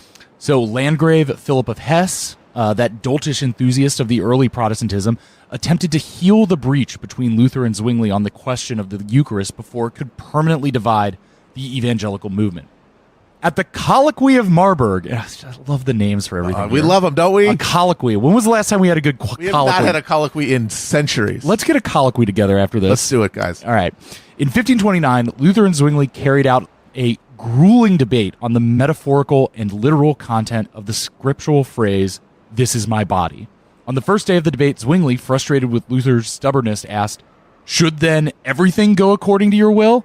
Even though he had every incentive to accommodate those who saw the Eucharist as purely metaphorical in the interest of maintaining unity, Luther could not agree. He was, in his words, shackled. "I cannot escape. The word is too strong." And this goes back to what we were just saying. Yeah. It's like, you can feel Luther, despite his eloquence, despite his argument, you can feel him struggling with the page, with the word, with his own brain to be like, why can't I make you see what is inside my soul? He is running against the limitations of language as a communication of truth. And shackled. I cannot escape. And he is stuck he's in this tragic relationship where he can never reflect on it and disengage from it because it destroys him over time. Not only did the Swiss fanatics, as Luther called them, adhere to a strictly literal Eucharist, they also asserted that clergy appointments and church governments were the business of the church members themselves. And while Luther was content to live the contradiction between free will and God's will, Calvin insisted on living instead with the full implications of predestination, a doctrine that had been promulgated by St. Augustine, but largely ignored by theologians until Luther. An all-powerful God knows who will be saved and who will be damned. No human act, from prayer to charity, can sway that decision. That might sound like a bummer, but it was a doctrine perfectly suited to the realities of urban power politics. In Geneva, Calvin brought together an alliance of leading citizens to exercise secular power while also dominating the newly formed civil church. Their brand of uncompromising, austere belief, propagated by Calvin's own prolific writings, would be hugely influential in the towns of southern France, the Spanish Netherlands, and the Rhineland. Which is, coincidentally, where a huge trade road runs. Exactly. Very weird. Yes. Yes. As Luther's Reformation spread and splintered, other sects were becoming even more radical. Calvin may have disparaged the Eucharist, but there was one sacrament everyone understood to be untouchable if you wanted to keep your head on your shoulders. Infant baptism may not have been in the Bible, but it was the ritual that consecrated the relationship between citizens and their sovereigns. It's like the spiritual form of being issued a social security card, Yes. basically. You Yeah. are now a You're- citizen. You are written into the books. Yes. So by the 1530s, groups known as the Anabaptists promulgated a faith that bordered on anarchism. They rejected infant baptism, believing that only those who had freely accepted Christ and confessed faith could be baptized. And that faith rejected almost all forms of secular authority. And it sought to build communities wholly outside the realm of established society, sometimes including communal living. And naturally, these groups were seen as insanely radical and dangerous to Catholics and magisterial Lutherans alike, and were violently opposed, persecuted, hunted, and executed wherever they sprung up, including in Switzerland. In Zwingli's Zurich, Anabaptists were punished by being tied up and drowned in a river. A classic case of, okay, you asked for it, bro. This spasm of radical reformation would reach its most dramatic edge in the German city of Münster in the mid-1530s. There, a sect of Anabaptist ministers, with the aid of a wealthy merchant Bernard Knipperdoling, Hell yeah. were able to stage a quasi-democratic coup of city government and enforced Anabaptist principles through the secular civic authority. This would include mandatory rebaptism, a wave of iconoclastic destruction of church property, and eventually confiscation of property and declaration that all property was to be held communally. Now, soon the local archbishop led forces to lay siege to Munster, and the isolated city descended into a frenzy of religious ecstasy as the Anabaptists tried to create heaven on earth in the waning stores of their food reserves. The stories of starvation, forced polygamy, violent persecution of unbelievers from the years-long siege became a cautionary tale for over-enthusiastic reformers after the archbishop's troops breached the city walls and the leading Anabaptists were tortured and executed. Their bodies were hung in gibbets from the walls of St. Lambert's Church. Eventually, the bones were removed, but the cages remain to this day. The Munster Rebellion bloodily confirmed the boundaries of religious innovation that secular authorities of all confessions would allow. Anabaptist sects such as the Mennonites would survive by adhering to a strict policy of political quietism while seeking the sponsorship of sympathetic landowners. Most would eventually migrate to the New World. The New Jerusalem would not be found in Europe. The fact that the cages are still there on the church in Munster is Just reminding everybody what happens if you fuck yes, this is you can go this far, no further. up. Yep, I really want to see those cages someday. that would be sick.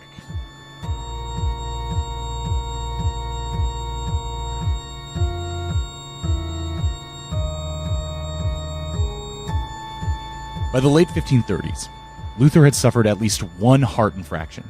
His vision failed, his eardrum had ruptured, he had increasing heart pain, general weakness, and fainting. His bowels failed him. In fact, for a guy who loves shit and fart jokes so much, for most of his adult life, Luther was beset by near debilitating constipation. I think it makes sense. I think that's why he was always thinking of shit, because he hadn't taken one. Yes, he was wishing for the shit that never came. Yeah, like there is a story that might be apocryphal that he came to his apotheosis. He came to a religious epiphany around the question of faith. Mm-hmm. Because the thing that motivated Luther, the thing that made him believe that like he was giving people good news with his religious innovations was the other side of all of this question of hell and damnation was God's grace. Yes. Freely given. Yes. And that is the other thing that he tried to communicate in his writing that ended up getting lost, because it was this subjective experience of grace. Mm-hmm. And he is said apocryphally to have had it while trying to take a shit. Well, trying to feel the release. Yeah, well, trying to feel the release in like a castle turret. We don't know if that's true or not, but it certainly fits with his general lifelong fixation on the anus and on shit. Well, it's just some choice scatological humor from Martin Luther. On wishing that the Pope would have read his own writings, he said, "Devil, I have shit my pants. Have you smelt it?" And then later, but if that is not enough for you, devil, I have also shit and pissed. Wipe your mouth on that and take a hearty bite. Yeah. And of course, his line about the end of his life. Yeah, like as his health was failing and he was kind of becoming aware of his own mortality, he wrote, "I am a ripe stool and the world is a gigantic anus." And he was just Waiting to be he's pinched basically off. waiting to be pinched off. Yeah. What a mind. Yeah, something. Beautiful mind. Mm-hmm. So Luther spends his final years in Wittenberg. nurturing a growing family. He had taken a wife, Katharina, in 1525, corresponding with his associates, solidifying a new church doctrine in Protestant lands, and heaping increasingly dire abuse on his detractors in print. As he wrote to his closest associate, Philip Melanchthon, and incidentally, Philip goes on to lead the church after Luther, but when we're talking about brands here, Martin Luther, clean, simple, rolls off the tongue. Philip Melanchthon. Well, it's even worse than that because Philip Melanchthon might be the most Simon Pure dork ass nerd in world history. He's up there with like Isaac Newton. Just a little bookworm dork. So he is a German theology student who was born Philip Schwarzwald, which is in German black earth. But because of his passion for the word of God, which of course was in Greek, he changed his name to the Greek equivalent of black earth, which is Melanchthon. He is a fucking weeb for ancient Greece because it's the language of the Bible. He was a weeb for the Bible. Bible was his manga, basically. Yes. But he was one of the biggest dorks of all time. And He's it is very funny essentially because Luther's TA. yes, and they have a very funny relationship because Martin Luther is this incredibly charming, personally garrulous Chad. Yes. Wife and kids just Stories of like, he'd roll through town, he'd do a sermon and then head over to the local pub afterwards and just like host everyone at the table and just like ribald conversation. He was a classic German party animal type guy, and in fact, there is a collection of his of all of his conversations that he had while just like getting shit faced off of his wife's beer that she brewed. Yes, and like eating trenchers of stew. It's called Table Talk. And there's a lot of shit jokes in there. Yes. And then Melanchthon is just this weedy little dork who like can't look anybody in the eye. Yes. I mean, for the amount of work that he did to build the church. Oh, he was hugely powerful, but he's an example of why Luther is such a singular figure in world history. Yeah. Because you can't imagine Melanchthon holding this on his shoulders the way Luther did. Yeah, it's a reason that it's called Lutheranism and not Melanchthonism, beyond just that it doesn't roll off the tongue. Yeah. But anyway, this is what Luther wrote towards the end of his life to Melanchthon. I was born for this purpose, to fight with the rebels and the devils, and to lead the charge. Therefore, my books are very stormy and warlike. I have to uproot trunks and stumps, hack at the thorns and hedges, and fill the potholes. So I am the crude woodsman who has to clear and make the path. But Master Philip comes after me, meticulously and quietly, builds and plants, widows and waters happily, according to the talents God has richly given him. He's an indoor kid. God love him. Luther's debilitating pamphlet writing addiction was contagious. An army of imitators, both lay people and clergy, rushed to add their own contributions to the torrent of ink spilled in the course of building reformed religious institutions. Among them were some of the most powerful princes of the empire. In 1541, Frederick the Wise's successor, John Frederick of Electoral Saxony, engaged in a war of words with his fervently Catholic Wettin cousin from Ducal Saxony, we talked about this earlier, Heinrich IV. At one point in this literary duel, Duke Heinrich published a pamphlet responding to John Frederick called, this is the name of the pamphlet, Well-grounded, steadfast, grave, true, godly, Christian, nobly inclined duplicate against the Elector of Saxony's second defamatory, baseless, fickle, fabricated, ungodly, unchristian, drunken, God-detested treatise. That's the name of the work. John Frederick fired back with, his response was titled, True, steadfast, well-grounded, Christian, and sincere reply to the shameless, Calphurnic book of infamy and lies by the godless, accursed, execrable defamer, evil-working Barabbas, also whore-addicted Hulfernus of Branchenweg, who calls himself Duke Heinrich the Younger. Go off. Calphurnic. Yeah, this is basically this is a rap battle. Yeah, it's a rap This is an battle. actual rap battle of history. This is what those really look like. Imagine somebody comes up to you and calls you a whore-addicted Hulfernus. It's go time. Yes, gloves are off. One subject of bitter argument was whether Martin Luther had ever referred to the corpulent elector as John Sausage. No matter how rich and powerful you are, no one can resist the lure of a good public flame war, and it reminds you why billionaires are on Twitter. They can't get it. It's like you see everybody doing this, And you gotta get in on it. You got to get in on it. Everybody's having fun posting Everybody's having memes. so much fun posting. Why can't I do it as well? Yeah, it's a whole new fun thing to do. Like, what else are you doing? Like, sitting on your throne, trying to ignore your hemorrhoids while, like, eating another fucking turkey leg? So I encourage everyone to get online and post to Elon Musk that he's an evil working Barabbas. Yeah. The 1540s also see Luther direct invective at the Islamic Turks, perhaps more understandable as their armies encroached ever more over Christian lands of southern Europe, and against the Jews. The Screed against the Jews was a relatively minor work in Luther's time, but as one might expect, it was appropriated to much higher significance during certain periods in future German history. Luther's views on Jews change over the course of his career as a reformer. In his early days, he writes approvingly of Jews and sympathetically of Jews, claiming that the reason that they have to this point not reconciled themselves to Christ is that they were alienated by the awful, corrupt institutions of the Catholic Church. Which would seem reasonable and to, that from now Luther's that perspective. the new scriptural biblical church had emerged, they could see the light. But later in his career, after that didn't happen, and they all said, no thanks, we'll stay with our community and traditions and everything, he said, well, then fine, fuck you. You deserve every calumny, every given to you, and that you should essentially... there is a genocidal implication in his work there at the end, just like if you refuse to acknowledge Christ, you are not reconcilable to Christendom. Again, as he conceived. Classic, like I've given you the args. Exactly. Why, what and you are don't you doing? Same thing, like the church, the Jews, and the Turk had all had to be destroyed to create a truly apocalyptic horizon. On a rare trip to his birthplace in Eiselbahn, Martin Luther fell suddenly, mortally ill, and died in February 1546 at age 62. In 30 years, he had almost single-handedly shattered the unity of the Christian church, something that would have been unimaginable at the time of his birth. He had worked tirelessly to build a whole new confession of Christian faith, one born out of Scripture alone, accessible to the common man, free from the indecent mediating of some princely pope. His work had redrawn the map of secular power along lines of faith.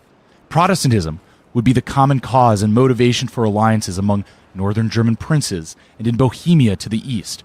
Protestantism would soon be the ruling religion of Scandinavia and Denmark and the Netherlands, and after Henry VIII got too horny to obey the Pope anymore, England.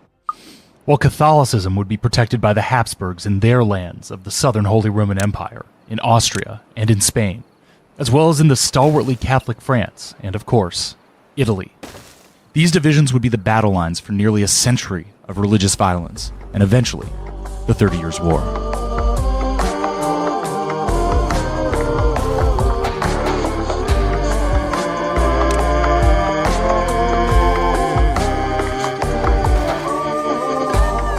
Luther had sought to convert Christendom into a continental fellowship of believers, all reading from the same hymnal.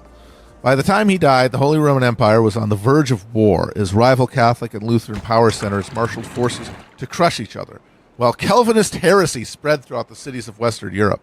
Without the disciplining structure of a universal church, universal religious truth broke down, leaving instead a patchwork of churches tied to local regimes of power vying for control of territories and souls in Northern Europe, while the Pope and his infernal minions in Spain, Italy, and southern Germany gathered their powers for a counterstrike. It was certainly not what Luther had wanted when he set out his great project of Reformation, but Luther died nonetheless content that it was all God's will. If the people refused to heed his message, it was because they were not worthy of it. They would have to be tested and purified, as he himself had been. Having given himself over to God's grace, Luther believed that no action he took in God's name could have been wrong. Now, there's no evidence that he actually told Charles V at Worms, "Here I stand, I can do no other," but there's a reason that that line has for centuries stood as Luther's epitaph. In October 1617, all across Germany, a massive jubilee was held to celebrate the centenary of Martin Luther's monumental act of defiance against the church. 100 years of Protestantism. Special sermons were preached, plays commemorating the important events in Luther's life, choirs of children sang newly composed songs, new broadsheets printed and posted commemorating the event, souvenir medals were struck and handed out to participants, a genuine festival of confessional solidarity that established Luther's posting of the 95 Theses as the foundational event of the Reformation.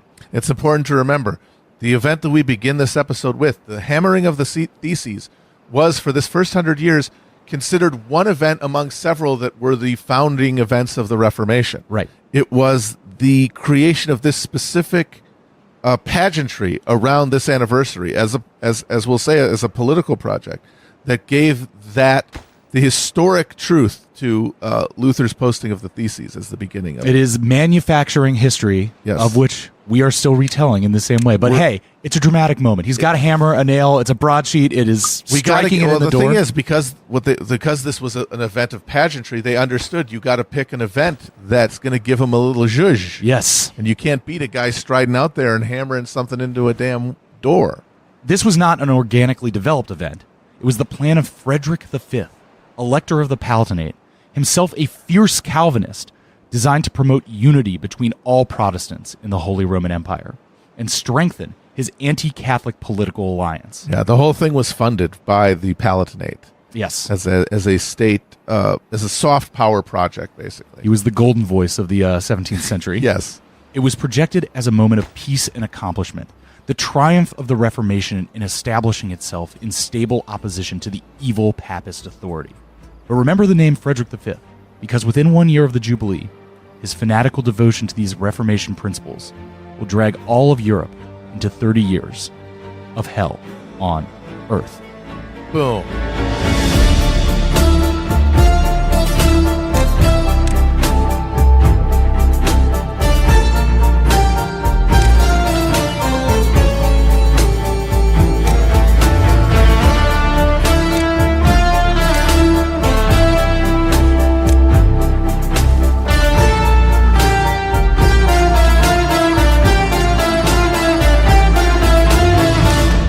This first episode of Hell on Earth is free and public for all listeners. All subsequent episodes will be exclusively for Patreon subscribers to Chapo Trap House. To subscribe today for the rest of the series, as well as all of Chapo's premium content, go to patreon.com/Chapo Trap House. Hell on Earth is written by Matt Chrisman and Chris Wade, with additional contributions in this episode by Michael Coase. It's produced by me, Chris Wade, with editing from our co-producer Nick Quaz. Show art and animation is from the great Ben Clarkson, and you can find a supplemental interactive atlas for the series by John White over at hellonearth.chapotraphouse.com. Our theme music is by Nick Diamonds, with additional music by Alessandro Takeshi, John Aarons, Austin Riley, Tyrant King, Blackout Princess, and Stale Cooper. Join us next week for the Black Death, the Universal Monarch, and what the hell is the Holy Roman Empire anyway?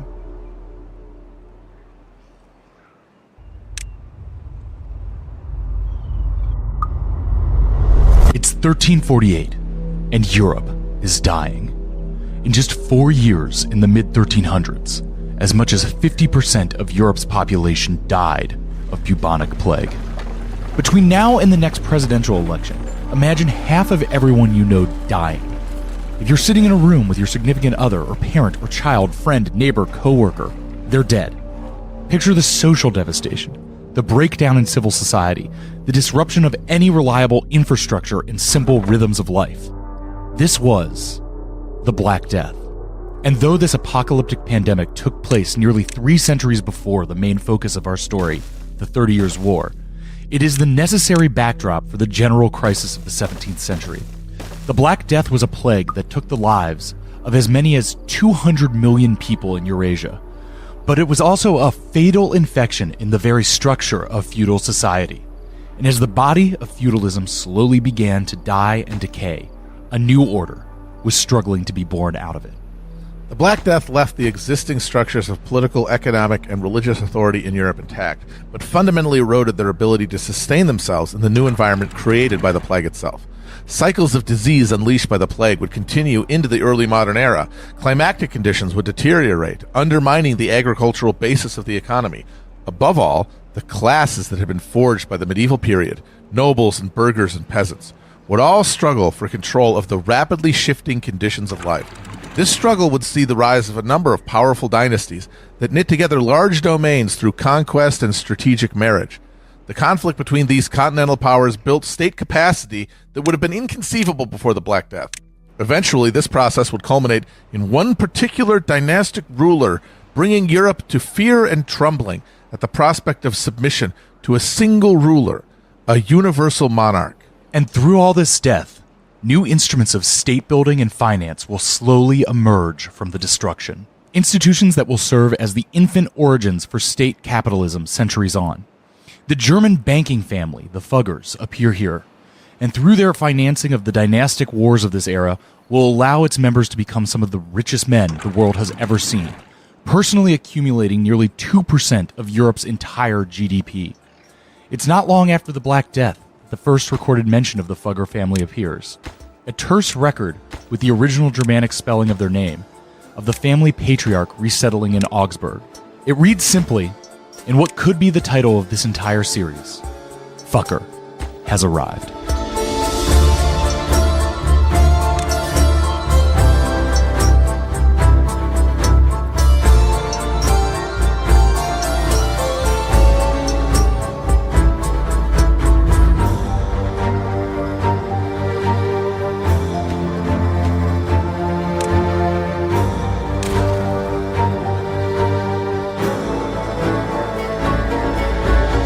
So feudalism.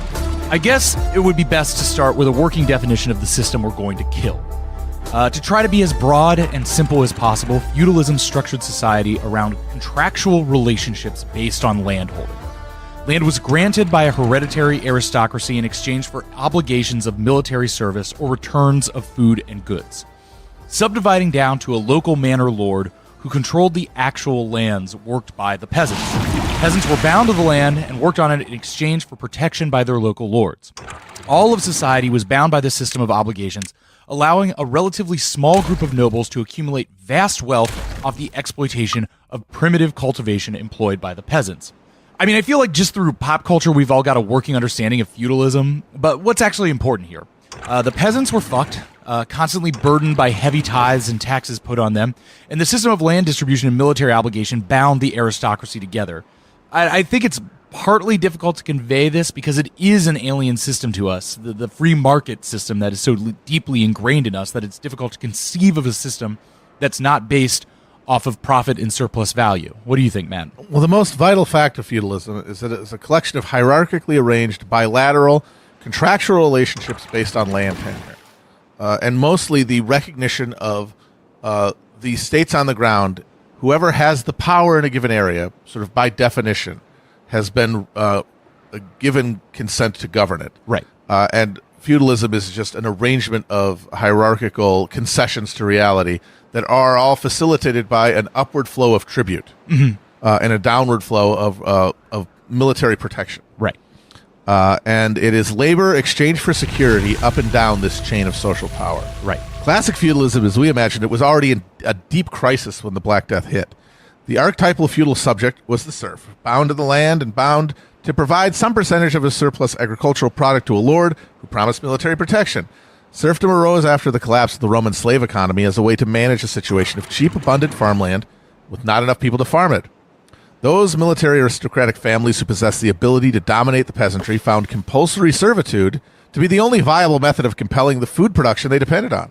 Thanks in part to a prolonged era of higher temperatures known as the medieval warm period that began in the 10th century, which increased crop yields, Europe's population exploded in this time. By the eve of the Black Death, the situation of cheap land and expensive labor had been reversed. Land was increasingly expensive, and hands to till it were easy to come by. Feudal obligations were giving way to formal titles of land rent and cash payments for laborers. Slash and burn agricultural practices had also depleted the fertility of much of the continent's soil, leading people to cut down swaths of forest and attempt to scratch calories out of marginal lands that had never been cultivated before. The situation was ripe for the liquefaction of the rural economy and a move to cities, but at this same moment, Europe was suffering from a crippling shortage of the precious metals that served as the only stable medium of exchange and storehouse of value. Existing sources in Europe, exploitable by existing methods, were running out, and the end of the crusading project in the Mideast had extinguished any hope of gaining more by conquest in that direction. Without metal currency, it was impossible for anyone to convert agricultural surpluses into other forms of economic value. The combination of declining food production and rising population was socially combustible, but nowhere, from the burgeoning cities to the rural peasant villages, was there any class capable of challenging the power of the roughly 300 families who together claimed 60% of Europe's land and almost all of its political power. This stalemate was only broken by the arrival of 12 Black Sea trading vessels arriving at the port of Messina in Sicily, carrying an unknown and unspeakable cargo. The plague resolved the contradiction of too many mouths with too little land, but by increasing the leverage of the remaining peasants in their constant negotiation with the landowning class who required the surplus of their labor, a host of new contradictions were created. You mentioned crusading there for a second, and I just wanted to dive into that for a moment because there's a way to think of the Crusades as, yes, this religiously motivated, fanatic movement, but it's also kind of the colonization project of Europe. It's a project, like most of these projects are, of state formation, of dynastic leaders attempting to utilize the war-making capacity that they did have, the power that they had to command armies, to aggrandize themselves. They had basically fought themselves to a standstill in the grubby little wars over Europe. They had this constant low-level warfare between each other that had ground to a halt. There was nobody securing any real domination anywhere. And the hope of the Middle East was that a colonial and a proto-colonial relationship could be established, and new lands could be folded in, because there's no incentive in feudalism for capital to be reinvested. Right. And so that means that when a given sovereign feels that they are in an unstable relationship, they're declining revenues or whatever, their only real recourse is to try to dominate and take over other territory. And the Crusades are really an extension of that outward, as like the social forces, the power projection of European states becomes great enough to get thousands of guys to march into the fucking Syrian desert. Yes. And if you look into the history of the Crusades, it really backs us up, because they very immediately become not about what they're supposed to be. And like, which one is the one where they like start going to the Holy Land and then just get distracted immediately and just raid Constantinople? Yeah, the fourth Crusade is one of the most absolutely petty, blackly, cynical. It's got to be one of the most like blackly comic incidents in world history. It's amazing there hasn't been a movie made about it. Verhoeven could make an amazing movie about the Fourth Crusade. So a bunch of crusaders go to Venice, and they basically promise loot to the Doge Dandalo of Venice and the Venetian Republic, that if they would build them a navy, because they just got there without ships, because they were a bunch of horse lord dumbasses from France and whatnot, and they basically promised them booty when getting to Byzantium, and eventually they owed the Venetians so much that the only way that they could pay them off ended up being to lay siege to and then break into Constantinople, the capital of Eastern Christianity, whose call for help had signaled the First Crusade, right? And stripped it of valuables and overthrew its emperor and replaced him with a Latin emperor. And then they all just, some of them straddled forward, but that was basically it. Yes. Yeah. And then I think, you also mentioned that, coincidentally or interestingly, the last true call for a crusade happens like basically the moment before the new world is discovered. Yes. And then you get this new thing, and you're like, well, we don't really need to do that anymore. You know? And this new place to develop an expansionary state project. In the very early days, in the days around before and after the Reformation, there is this abortive papal attempt to get one last crusade against the Turks now that they've been kicked out of the Holy Land. And it's actually Spain that kind of undermines it, which is one of the things that led a lot of the French clergy, like the Catholic clergy, to decide that, France is the only real guarantor of Catholicism, because Spain won't do this because they're pursuing their own petty interest. But that failed to cohere, and instead you get the Reformation and the violence associated with that, and of course the finding of the New World, a new place to express that need to feed the machine of war that defines the relations in Europe.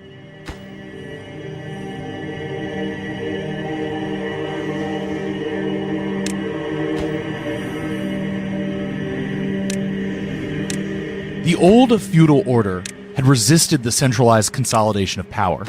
Yes, there were kings and the heads of those 300 families at the top of the system, but their rule was fractured, contested, realms constantly being split and reformed and subdivided and conquered. The state capacity necessary to sustain a permanent expansionary project just had not developed. This is immediately obvious if you look at any map of political divisions before, say, the 15th century. little archipelagos of lands and domains stretching over vast territories, broken up by other duchies, ecclesiastical holdings, lands held by foreign rulers in different countries, and innumerable smaller lands held by other titles. We'll get into this more when we focus on the insane mess of the Holy Roman Empire, but anyone who's played Crusader Kings or Europa Universalis knows what I'm talking about. So we have this feudal system that had kind of reached an organizational maximum. But then the cold scythe of Black Death comes along and just eradicates fully half of the people in it. And in the aftermath of that horror, suddenly there's some space to move. And Jesus Christ, did people start moving. Up to 25% of rural settlements were completely abandoned, with the survivors fleeing to nearby cities.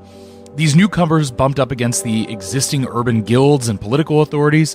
The century or so after the Black Death saw spasms of violent conflict running up and down the social scale.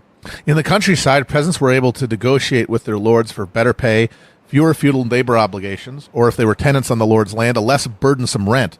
The nobility responded by using their political power to enforce higher taxes on farmers, increased feudal cash obligations, and to enclose the common land that provided a material base for peasant resistance to noble exploitation. The result was an increase in class conflict that would break into cyclical patterns of open violence. Between 1350 and 1500, major peasant revolts had twice rocked France, thrice rocked England, Spain, Denmark, Norway, Transylvania, and the Holy Roman Empire all saw rebellions as well. These armed uprisings were crushed by the combined might of the royal dynasties and the nobility, but such emergencies were generally the only domestic political activity that saw the kings and aristocrats on the same side. Kings sought to consolidate power while the high aristocratic families struggled to maintain absolute authority within their fiefdoms. In Western Europe, the constant military conflict between dynasties had the effect of pulling power towards the center, as the business of warfare suppressed internal class conflict and incentivized kings and their vassals to cooperate in the creation of effective regimes of taxation and military mobilization. This process concentrated authority in kings who monopolized the mechanisms for waging war. In Spain, the Reconquista, the long struggle to retake the Iberian Peninsula from Muslim rule, completed in 1492, produced a powerful Spanish monarchy ruled by the Trastamara family. The Trastamara. Trastamara. The same dynamic applied in France, where Valois power was affirmed by the successful completion of the 100-year-long campaign to drive the English back across the Channel. Now, for England, defeat of the dynastic project in France led to a collapse of Plantagenet family legitimacy under the ineffectual King Henry VI and a brutal civil war pitting the branches of the ruling families against each other over control of the burgeoning state. This war between York and Lancaster, later dubbed by Victorian literature the War of the Roses, destroyed the lineages of the great houses of England, allowing the exiled Welsh lord Henry Tudor to claim the throne and impose a strong dynastic state on a decimated aristocracy. It sounds interesting. Somebody should maybe write a fantasy series about that. Wonder if you just threw some dragons into that. Perhaps magic of some kind. Yeah, a little bit of that. Yeah. Seems like it could be popular. Zombies? Now we're talking. If only there was a legendary wall at the northern end of this kingdom. That would be helpful. Yeah. In German lands, however, the high aristocrats were so powerful as to resist participation in dynastic military projects, and the Holy Roman Emperor, who embodied the state, was unable to meaningfully direct it. By the early modern period, the empire was a disempowered medieval throwback surrounded by dynamic centralizing monarchies.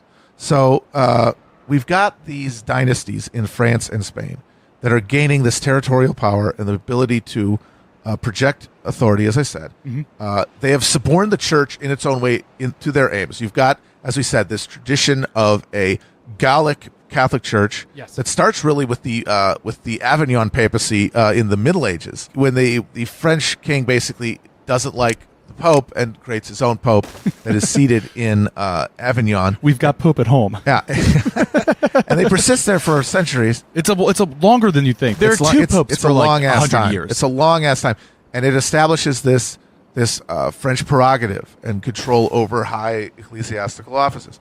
Now, in Spain, that authority is expressed by their control over the Inquisition. Mm-hmm. The Spanish Inquisition is not a papal bureaucracy. It answered to and was established by the Catholic Church. When you look at Spanish rulers. The Spanish monarchy. Spanish monarchy. When you look at the when you look at the persecution campaigns of the Inquisition, yes, you're looking at religious fanaticism. What you're really looking at is the assertion of a increasingly centralized dynastic authority in the Ferdinand and Isabella regime at the end of the Reconquest. It's almost, I mean, this might be a little reaching, but it's basically like a early modern state trying to grope towards, I don't know, a police force or something like that. You know, a domestic projection of power, of violence, of force. Yes. Right. But the thing is that they gain this. Like, you see them gaining power. You see them gaining a capacity.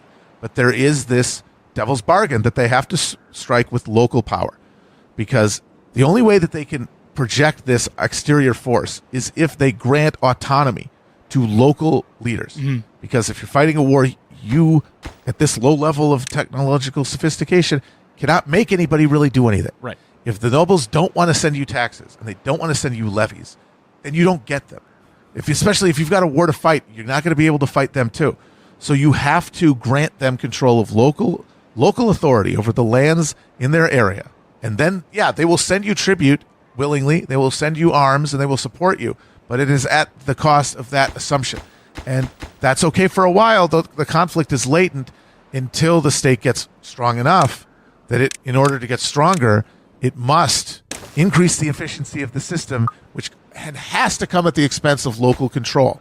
Right. And that creates a cycle of reaction that is going to power through all of these states as the tensions and violence and instability of the era increase. I mean, I'm going to say this over and over again in the series, not to put too fine a point on it, but ultimately that is what this whole story is: how to build a state. How to build a state. And how to build, and with it, capitalism. Yes. As a political economy, as a social reality. Yes. Because the two are necessary. The one is the vessel for the other. And so we'll see over and over all these little innovations, these new attempts, some failing, some succeeding, to try to put together everything that we understand in the 21st century of what a country is. A state, yes.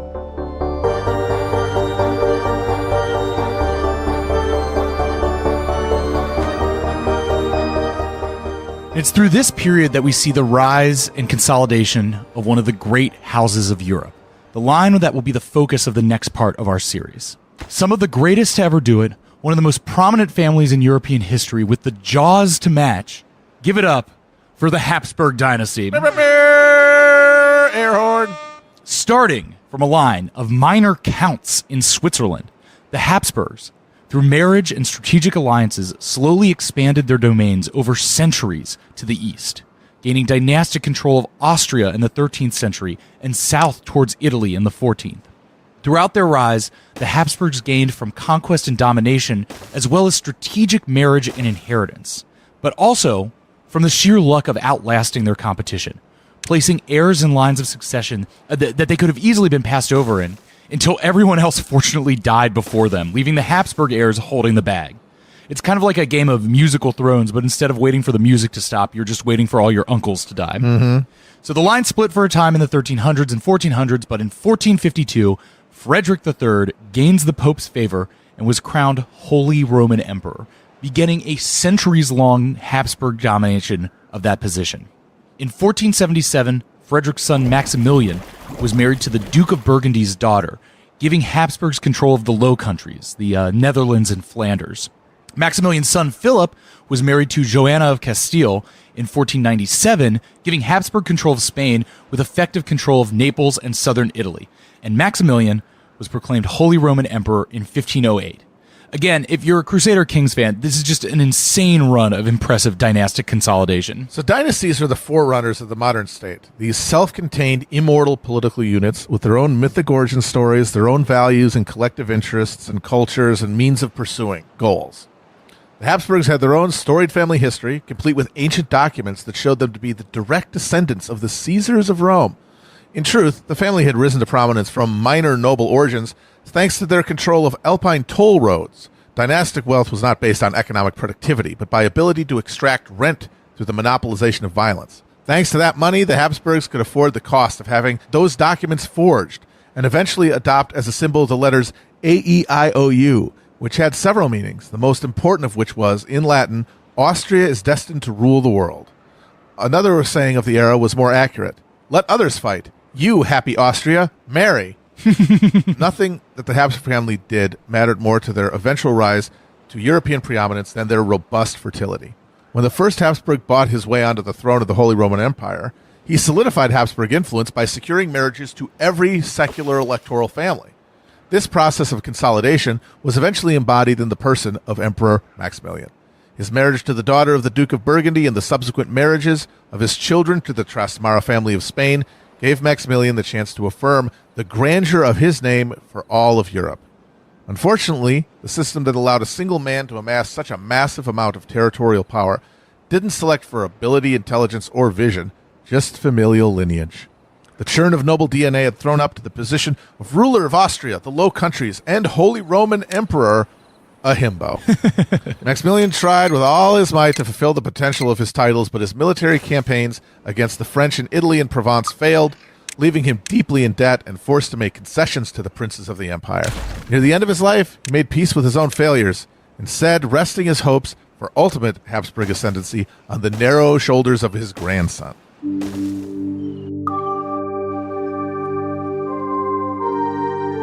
Charles of Habsburg was born in Ghent, in modern-day Belgium, in February of the year 1500. We just ran through some of the Habsburg dynastic bullshit earlier, but from the perspective of Charles, let's look at it one more time.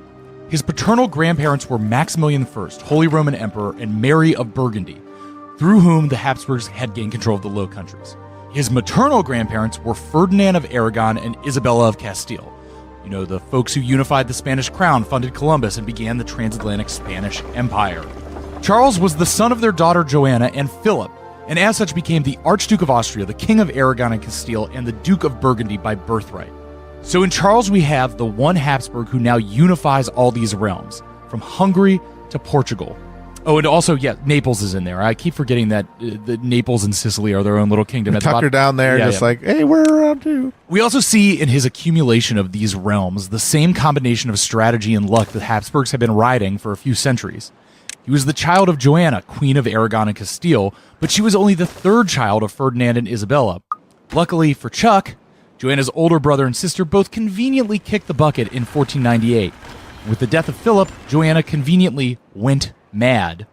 She probably had some kind of mental breakdown, but was also pushed out of her position and locked away in the Palace of Tordesillas for almost 50 years.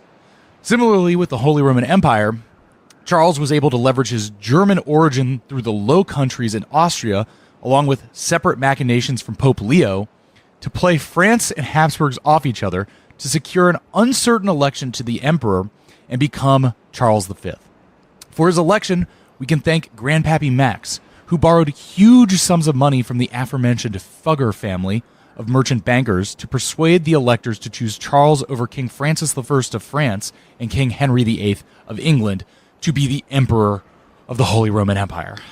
I know that this is the tough part of like listing this stuff. It's going up the top of the roller coaster. Yeah, I know. Like, but you got to set this stuff up to just get into like how insanely complicated this is and how unlikely it is to invest all this power into a singular person. Yep. Mm-hmm. Bad system. Shouldn't do it. So why go through all this Baroque genealogy and family history and titles and possessions and whatever? Doesn't this all just lead to another bejeweled Burgundian king who can barely close his mouth? Well, we're looking at the process of consolidation that leads out of feudal dislocation and towards a modern centralized state. And in his lifetime, Charles was surfing the forward crest of that wave. Now, threaded throughout Renaissance thought is the dream of a universal monarchy, of a single ruler who could quell the ceaseless and bloody dynastic conflict that defined European politics and bring about an era of peace and Christian fellowship. Thanks to Charles's position at the apex of dynastic power, those around him were quick to see in his person the fulfillment of that vision. His Italian tutor wrote to him as a child that God the Creator has given you this grace of raising you in dignity above all Christian kings and princes by constituting you the greatest emperor and king who has been since Charlemagne, your predecessor. Charles acknowledged these ambitions by choosing as his personal motto, plus ultra, meaning ever further. But he was always ambivalent about the actual prospect of universal monarchy. While his opponents, like the Pope and the King of France, often saw him as a continental menace, Charles's own vision of power was more circumspect. A significant reason for this was his status as Holy Roman Emperor. and his fraught relationship with the imperial princes, who were quick to resist any moves that looked like they were designed to advance Habsburg power at the expense of their own. So the political goals of the Habsburgs are linked with the political nature of the Holy Roman Empire, which brings us to one of the main engines of tragic historical comedy of this whole series, the hilariously absurd nature of the Holy Roman Empire. One of history's great political jokes. It's a hell of a jalopy, that's for sure. It's amazing they got so many miles out of it. You're slapping the top of the Holy Roman Empire going, you'll be amazed how many duchies you can fit in this thing. The whole entity was first established as a theoretical political continuation of the Roman Empire by Charlemagne as a Frankish empire, explicitly set as the protector of the papacy and defender of Christendom. Within a generation, though, it's really funny that Charlemagne's empire lasts, 4 years or something? I mean, it was all just proving a fact that nobody at the time could know, but that was eventually ratified by the very existence of the Holy Roman Empire, is that swath of land was ungovernable from a center. Yes. So we're going to spend a lot of time talking in this series about the specific political sclerotic nature of the Holy Roman Empire. Here is Charlemagne forging this huge territory that is basically modern France and Germany put together, and then it breaks in two. Why would you say France ends up like France and Germany ends up the stupid Holy Roman Empire? To me, it boils down to geography. Essentially, is that the they call France the hexagon because it is this hexagonal shape which has natural borders basically everywhere, from the Alps to the Pyrenees and then the coasts. Yes. It's the liminal spaces, the Low Countries, and of course that becomes this huge zone of contention and conflict and everything. Right. And it's unsecured, and that's why you get the fucking 80 Years' War. But you have this relatively coherent thing that builds itself into a dynamic dynastic regime through this conflict over its territory with the English dynasty in the 100 Years' War, and eventually dominates this area, and then in the process of dominating that area, dominates it through this machine it had built to win that war. But to the west, the German lands are just this big valley. It's a series of river valleys. Mm-hmm. There is no natural boundary to anything, and so conflict sort of bleeds to a local level. It doesn't bring power into concentration to compete at higher levels of social complexity and population size. So you just get petty, smaller groups with a weaker imperial authority at the center. Yeah, and the imperial authority that just is this vestige of an authority that once was, that has no practical relationship to anything going on then.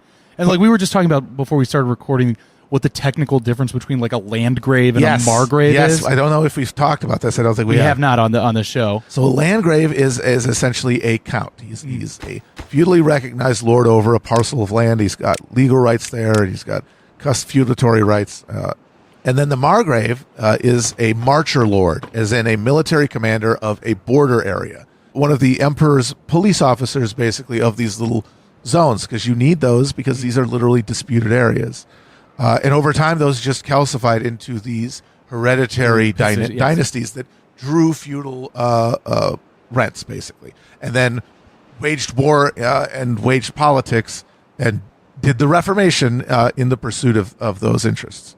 But you got to remember, though, when you say that France is this dynamic, centralizing authority, that is only in comparison to Germany. It's still a nightmare. It is still a nightmare of regional powers and local semi-autarkic noble clans, basically, similar to Spain in that respect. But it is just a vastly more coherent state, capable of more coordinated power projection than anything that emerges in Germany.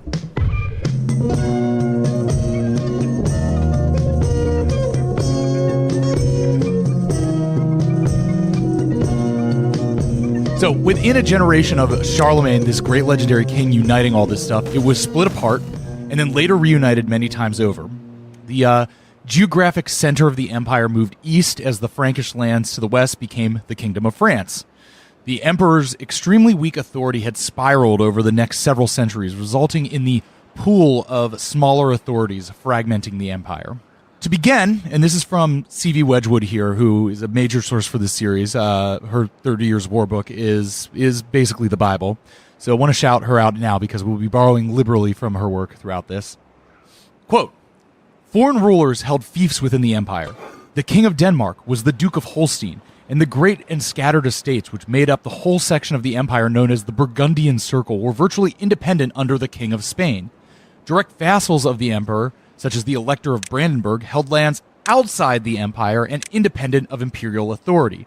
The system had long ceased to conform to any known definition of a state. Primogeniture was not established until much later in the HRE, so lands were divided and subdivided among noble offspring. We talked about this in the last episode. Whereas in Western Europe, where noble second and third sons had to settle for positions in the church or the royal bureaucracy, in the empire they could inherit, leading to a de-evolutionary cycle of lands being broken up until small principalities could be broken down to little more than a village and a noble's hunting lodge. Then there were the free imperial cities, which could range in size from a province like Nuremberg to little more than an orchard with a wall around it. Then there were lands claimed by knights or wealthy merchants who pledged loyalty only to the emperor. On top of that were the ecclesiastical lands, a whole constellation of abbeys, monasteries, and prince-bishoprics owing loyalty to the Catholic Church, which again could scale to the size of small provinces or smears of tiny estates separated by hundreds of miles of distance. Thus, again from Wedgwood, a population of 21 million depended for its government on more than 2,000 separate authorities. Even if you take the broadest base of confederations of the knights, imperial cities, and other tenants of the emperor, there are at least 300 conflicting authorities in Germany. So, the at least semi-ironic proclamation that the emperor was the, quote, king of kings. Yes, he wore the crown, but what did he rule?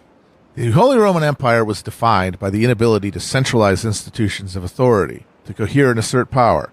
The geographic and geopolitical conditions that animated politics west of the Alps were lacking. The German lands were a huge basin defined by river systems, unbound in the way of Iberia or the Frankish hexagon or the British Isles. The high nobles of the empire had been first invested with power by Charlemagne, and with the collapse of the Carolingian dynasty that followed him, were able to guard their princely authority from any attempts by subsequent powers to claw it back. The Middle Ages saw a repeated cycle of noble unrest, and in each case, the path of least resistance for the emperor was to make peace by offering concessions, recognizing princely rights that in other lands would have been monopolized by the monarch.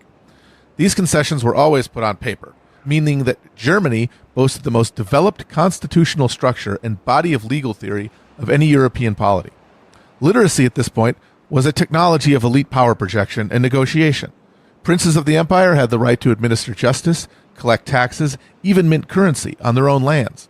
By the 13th century, the most powerful of these princes, the descendants of the imperial court office holders, had secured the right to elect their emperor.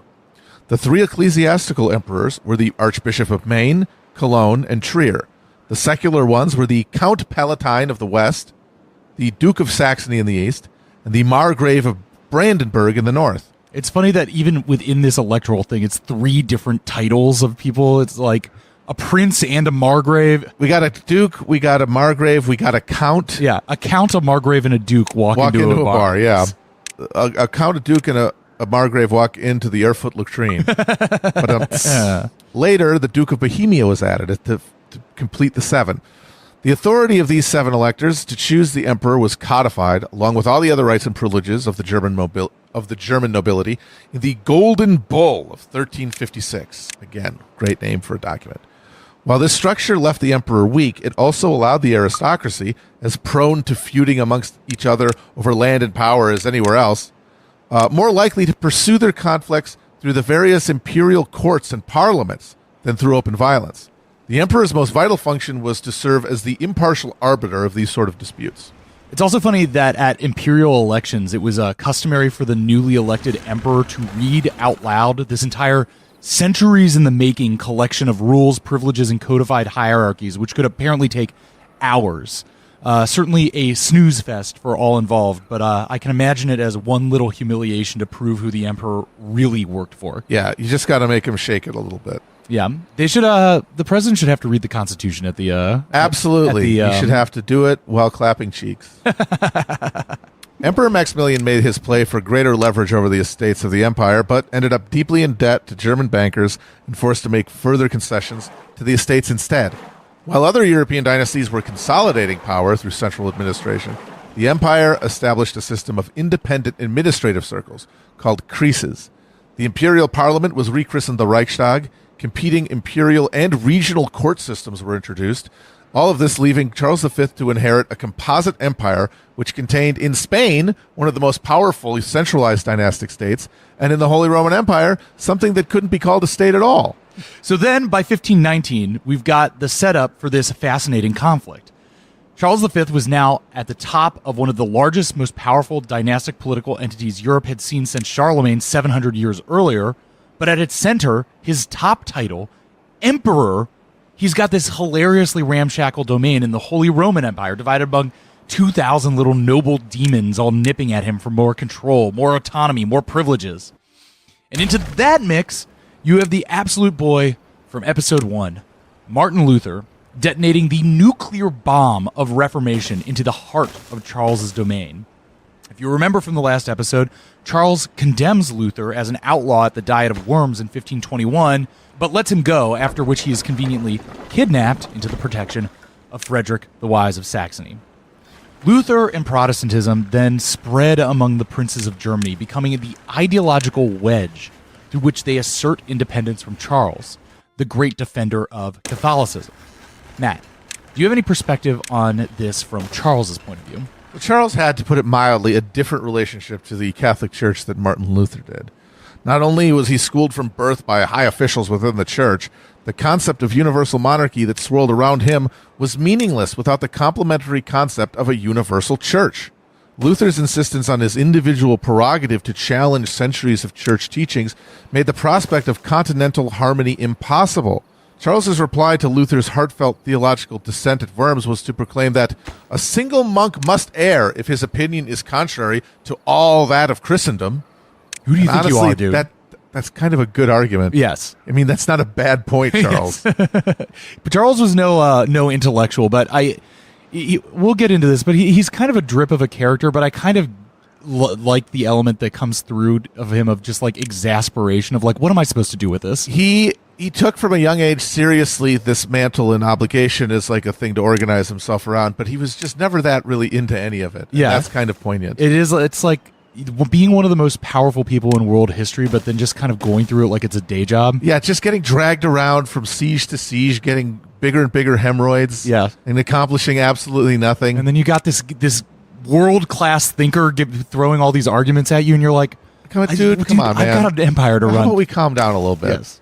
Like you know everything now? Yes. I mean, that honestly is a decent fucking rebuttal. And Protestantism, one of the things we can blame it on is the creation of a way to say, actually, no, that's not true. Yes. So, the Spanish blood in his veins came from a lineage of Catholic warriors who were, in his words, defenders at all times of the Catholic faith, its sacred ceremonies, decrees and ordinances, and his holy rites. While Charles was sensitive enough to the interests of princes like Frederick the Wise to resist the counsel of his advisors who told him to seize and burn Luther, Jan Hus style, he clamped down on the spread of Luther's heresy in any territory under his direct control.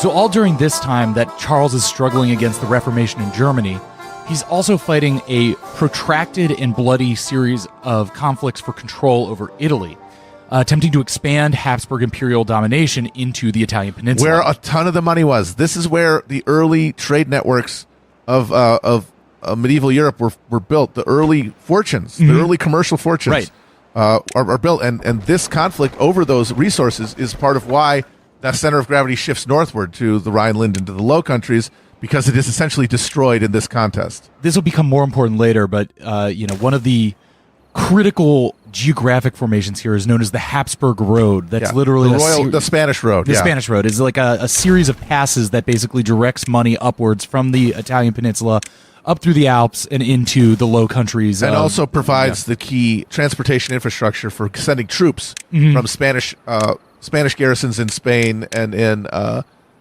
northern Italy through Switzerland and into the Low Countries. Right. So this north-south axis of power, that's why that's critically important and why Charles is focused on it. Yeah. The Habsburgs' main rivals here are the Valois kings of France, and the conflict between these two dynasties is going to be one of the main engines of European politics way into the next century. The Italian wars continue off and on for over 60 years and have an insane series of victories, defeats, alliances, and double crosses from all sides. The King of France gets captured in battle and held in Spain at one point.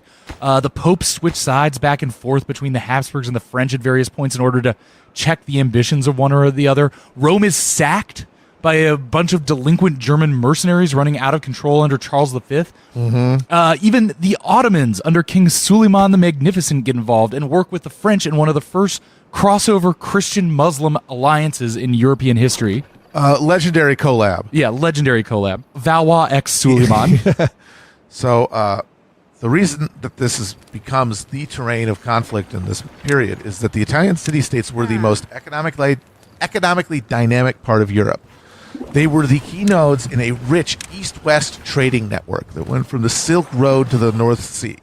And managing that created vast banking fortunes, complicated technological instruments of exchange, concepts like double entry bookkeeping. Which is, I always see that brought up as like one of the technological innovations of the Venetians. You think, how is it that hard to to think of be that? like one column says what you spend, one column says what you get. How the hell did that take until like the How did it take you 1100s? that long? Again, no need for it. Yes. Because you didn't have the intensity of economic activity Right, that right, right. required the technological abstraction. To think two columns. Exactly. It didn't occur to you. Why would you do it if you didn't need to? What kind of sicko would do double entry bookkeeping if they didn't need it? Right. And these would be crucial to creating the social organism that we're talking about of capitalism. But the thing that made them efficient was their small size, their small population that could be disproportionately urbanites who could live off of the fruits of these merchant endeavors and sit around all day and do politics and do diplomacy And also- and build abstract instruments of capital accumulation. And didn't have to worry about the deferring to some hereditary dipshit king. Yep. And his even more dipshit kid who's got to have his own prerogatives and stuff like that. They You just didn't got get- your town council. They didn't have to kick up a bunch of money. Yeah. They didn't have to blow a bunch of cash on keeping up the livelihoods of a bunch of fancy lads. Right. Whose consumption is otherwise the only engine of economic growth. Like in the feudal era, you say like, well, where did the demand come from? The demand was entirely concentrated at the top, and it was in luxury. Yes. Spending all capital instead of reinvesting it. Which is why you can still go to museums and see those gigantic tapestries or whatever, because that was what was getting made Exactly. with anybody's money. In Burgundy, which becomes the place that capitalism really comes into fluorescence with the Dutch Republic. The Dukes of Burgundy had these pleasure gardens filled with mechanical devices, mechanical musical fountains that had little mechanical scenes of like animals dancing around and shooting. They had like squirt, when you press the doorbell and you get a squirt of water. Like they had like prank squirt guns made out of like tubing running through these things. That was what they spent money on. That's what they spent all the money on. These guys in these Italian city-states, they're stacking cash in their little competitive framework, these little micro-states at the perfect level of efficiency. But all that wealth draws in these powers that are less efficient, more reliant on that extractive feudal relation, but as a result have this massive military capacity. Right. So they come in and they're going to fight over these spoils. And in so doing, they're going to basically destroy the capacity of the Italian city-states to become the place where capitalism does establish itself as the hegemonic social relationship that it will become. They lose it. And the viral infection, if you will, travels north up the Rhine, Right. eventually settling in the Dutch lowlands And we're not gonna- in the southern England. And we're not going to be able to spend too much time talking about northern Italy, but it's just basically one giant conflict until Napoleon comes in and cleans it all up. Yeah. So what we're going to see this horrifying war is this awful, bloody attempt to secure this area, and it's just this huge expulsion of blood and treasure, and this massive devastation of the entire area that it never really recovers from. Right.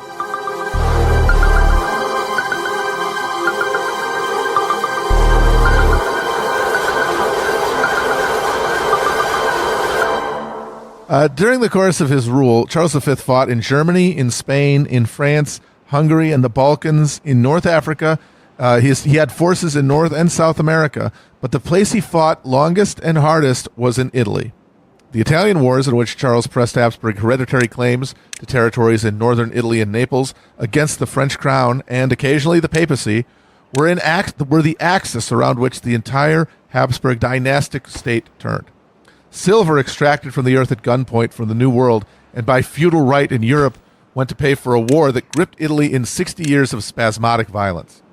The French Valois monarchy, with its huge population and massive agricultural output, was the only dynasty that could stand toe-to-toe with the Habsburgs, with their own hereditary claims to the rich commercial hubs of northern Italy and the breadbasket of the south. In the words of Florentine lawyer Francesco Guicciardini,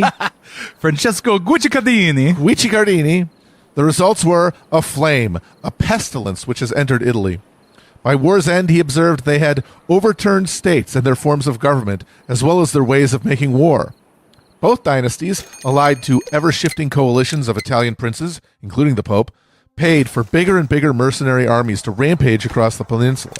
When the war began in the 1490s, a large army consisted of around 20,000 men. By the time it ended in the 1550s, that number was 40,000. The process of peasant dispossession and urbanization that defined the era ensured a ready supply of unattached young men willing to fight for pay and plunder. This massive concentration of resources into the military machine helped spark a revolution in military technology that made the business of war vastly more expensive and more destructive than had ever been the case in history. The armored, mounted aristocratic knights of the Middle Ages were replaced by hired commoners who made up for their lack of years of personalized military training with more potent weapons. Portable firearms, the arquebus and the musket. The arquebus. One of the best named weapons in history. And it's so funny to say. Arquebus. Arquebus. Oh, arquebusiers. Some guy rolling up to you with a slow match burning. Portable firearms, the arquebus and the musket, which were powerful enough to punch through plate armor, multiplied the lethality of the common soldier, along with the adaptation of the mass pike formation to neutralize the power of cavalry. Pike and shot, baby. Pike and shot. Yep. Artillery pieces became much bigger and more powerful, which necessitated the development of new fortification designs to withstand the heavier bombardment. One of the most noteworthy of these architectural innovations was the angled bastion, called the Tres Italiane for its place of origin, meant to deflect cannonballs rather than absorb them. The Star Fort. Yes, baby! The importance of protecting these fabulously expensive pieces of military equipment meant that sieges replaced pitched battles as the main points of contact in warfare. Paying for all this was a constant challenge. Even if the silver mines of Peru were sufficient to pay for it all, the means of distributing payment to troops in the field were too crude to facilitate it. Instead, Charles V borrowed heavily from banking families in the commercial capitals of the empire, such as the Fugger family of Augsburg, against the future output of royal mining operations and feudal tithes. In this way, the war stimulated the creation of even more complex financial instruments, but it still wasn't enough to keep the gears of war from stripping. The armies of the Italian war were often left without pay for months. It was one such unpaid army, nominally under the command of the Holy Roman Emperor, that sacked Rome in 1527, and whose German Protestant troops carved the name Martin Luther into the walls of the Vatican. Oh, man. It's historic irony, Yeah, man. It's it really delicious. is. We didn't mention this in the Martin Luther episode, but Martin Luther took precisely one trip outside of Germany. He went to Rome when he was before the Reformation. When he was just a humble monk, he visited Rome and he did the penance on the stairs. Penance yeah. on the stairs. He prayed for his grandfather or something. And in later years, he said that he was traumatized by the decadence. But we Yes. don't know if that was true at the time. Yeah, apparently he went there and was like, "This is what all Yeah. the money's going towards." Right. All these fancy lads, Exactly. these royal papists. So We don't know.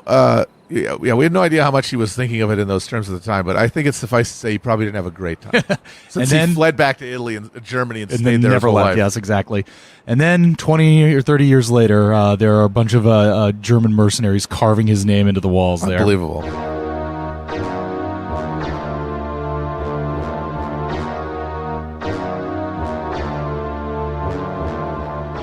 This churn of carnage, which could never be fully resolved as the two main combatants were too powerful to be entirely defeated by one another, left deep scars across Italy and the entire continent as veterans of the conflict returned to tell their countrymen of the grim, impersonal, unheroic face of modern warfare.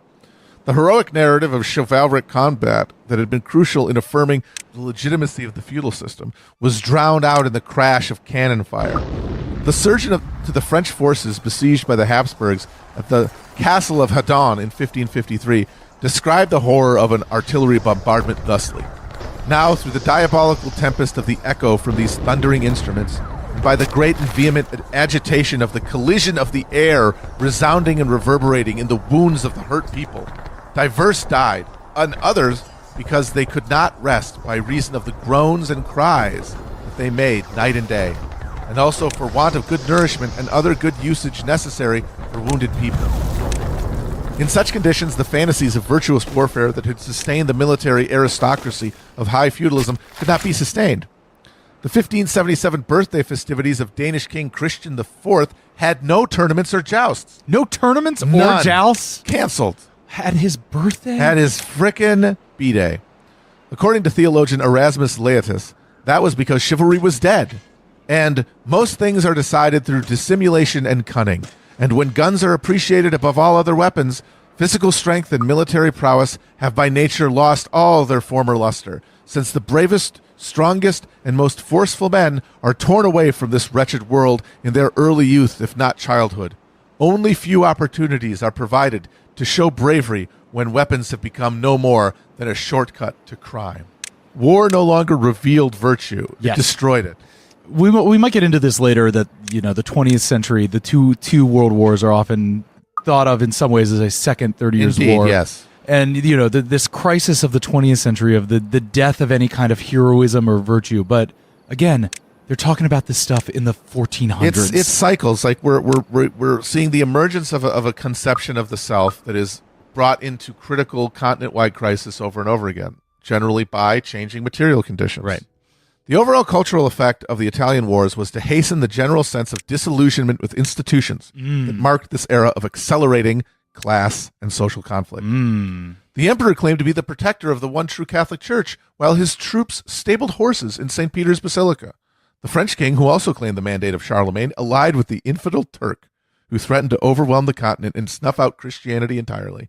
Armies, indifferent to leadership, followed the path of plunder and bloodshed wherever it led. Surely, thought more and more people across every strata of European society, God had rendered his judgment on the earth, and his vengeance was nigh.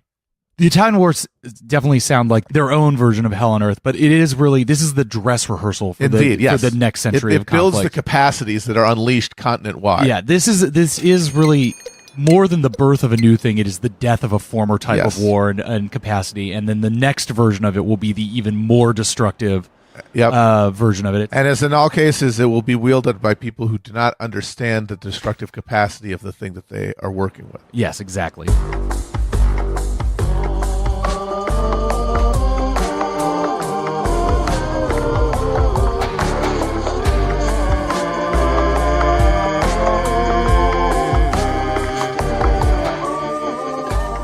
Back in Germany, Charles's focus on fighting the Valois in Italy gave the Luther-curious princes even more room to breathe.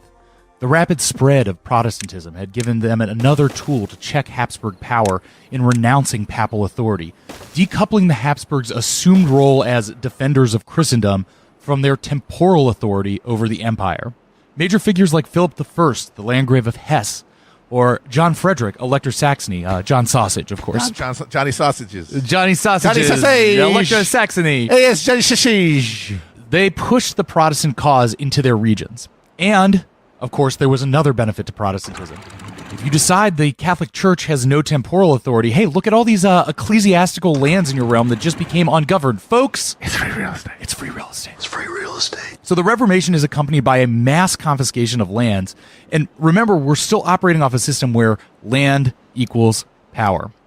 So bogged down in Italy and dependent upon the consent of Lutheran princes to fund a war with the Ottomans in Hungary, Charles was unable to suppress heresy in the empire with force. Instead, he relied on the empire's legal structures to contain the damage. Catholic princes still held the majority within the estates. In 1529, an imperial diet reaffirmed the Edict of Worms, banning Luther and proclaimed a limitation on any further religious change. 14 Lutheran princes and cities issued an official protestation against the ruling.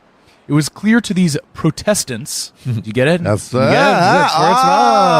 is what they were protesting. This is what they were protesting. Yes, that the emperor would not rest until the tide of religious dissent had been reversed. By 1531, these princes had came together to create a formal diplomatic and military alliance.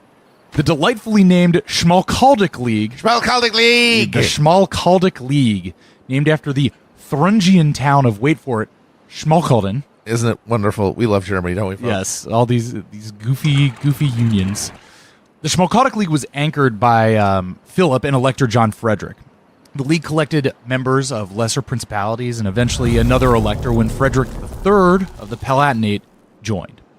While Charles was occupied fighting in Italy, the Schmalkaldics got over a decade of relative freedom to pursue the Reformation, to pursue church confiscations, of building alliances and armies, just Protestant things. Just Protestant things. Protestant boys being boys. So after signing the Peace of Crepy with France in 1544, that's right, it was a pretty crappy peace, Charles was able to finally turn his attention to defeating Protestantism in the empire once and for all. And he was able to do it with the help of an unlikely ally. Now, by this time, the Albertine Wettin branch. Remember, we're talking about the Wettins. They there's got the split Albertines, across. there's The the two parts Ernestines. of Saxony. Yes. So the Albertine Wettin branch controlled the Duchy of Saxony, the richer but less electorally powerful one. Had all converted to Protestantism, like the Wettins of electoral Saxony had. But Duke Maurice, cousin of Elector John Frederick, Johnny Sausage, and the son-in-law of Philip of Hesse, refused to join the League. He was feuding bitterly with his cousin at the time over tax revenues of a county that they both jointly administer. Because the thing about feudal rights is that they were bilateral and overlapping. Yeah. A single piece of property or a single element of the system had multiple claims to it. Yes. It led to a lot of feuding and argument. The kind of thing that the emperor is supposed to adjudicate. But in this has case, no authority to do has so. lost his ability and legitimacy to do so. So since Duke Maurice is feuding with John Frederick over these tax revenues, he refuses to join the League. Charles replies by officially placing John Frederick under the imperial ban in 1546 and appoints Maurice to enforce the ban. Yes.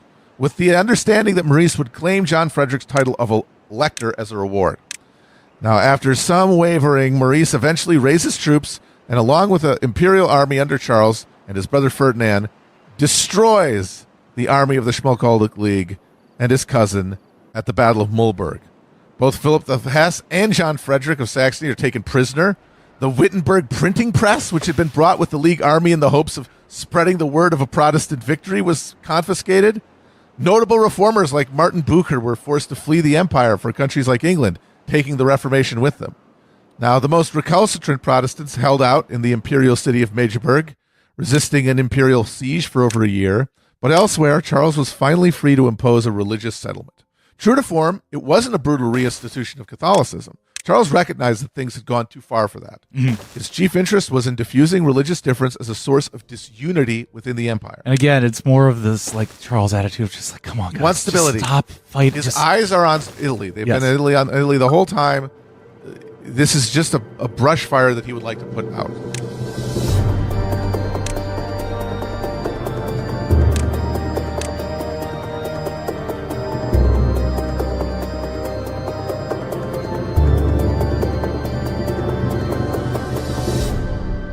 And the Augsburg Interim, proclaimed at the 1540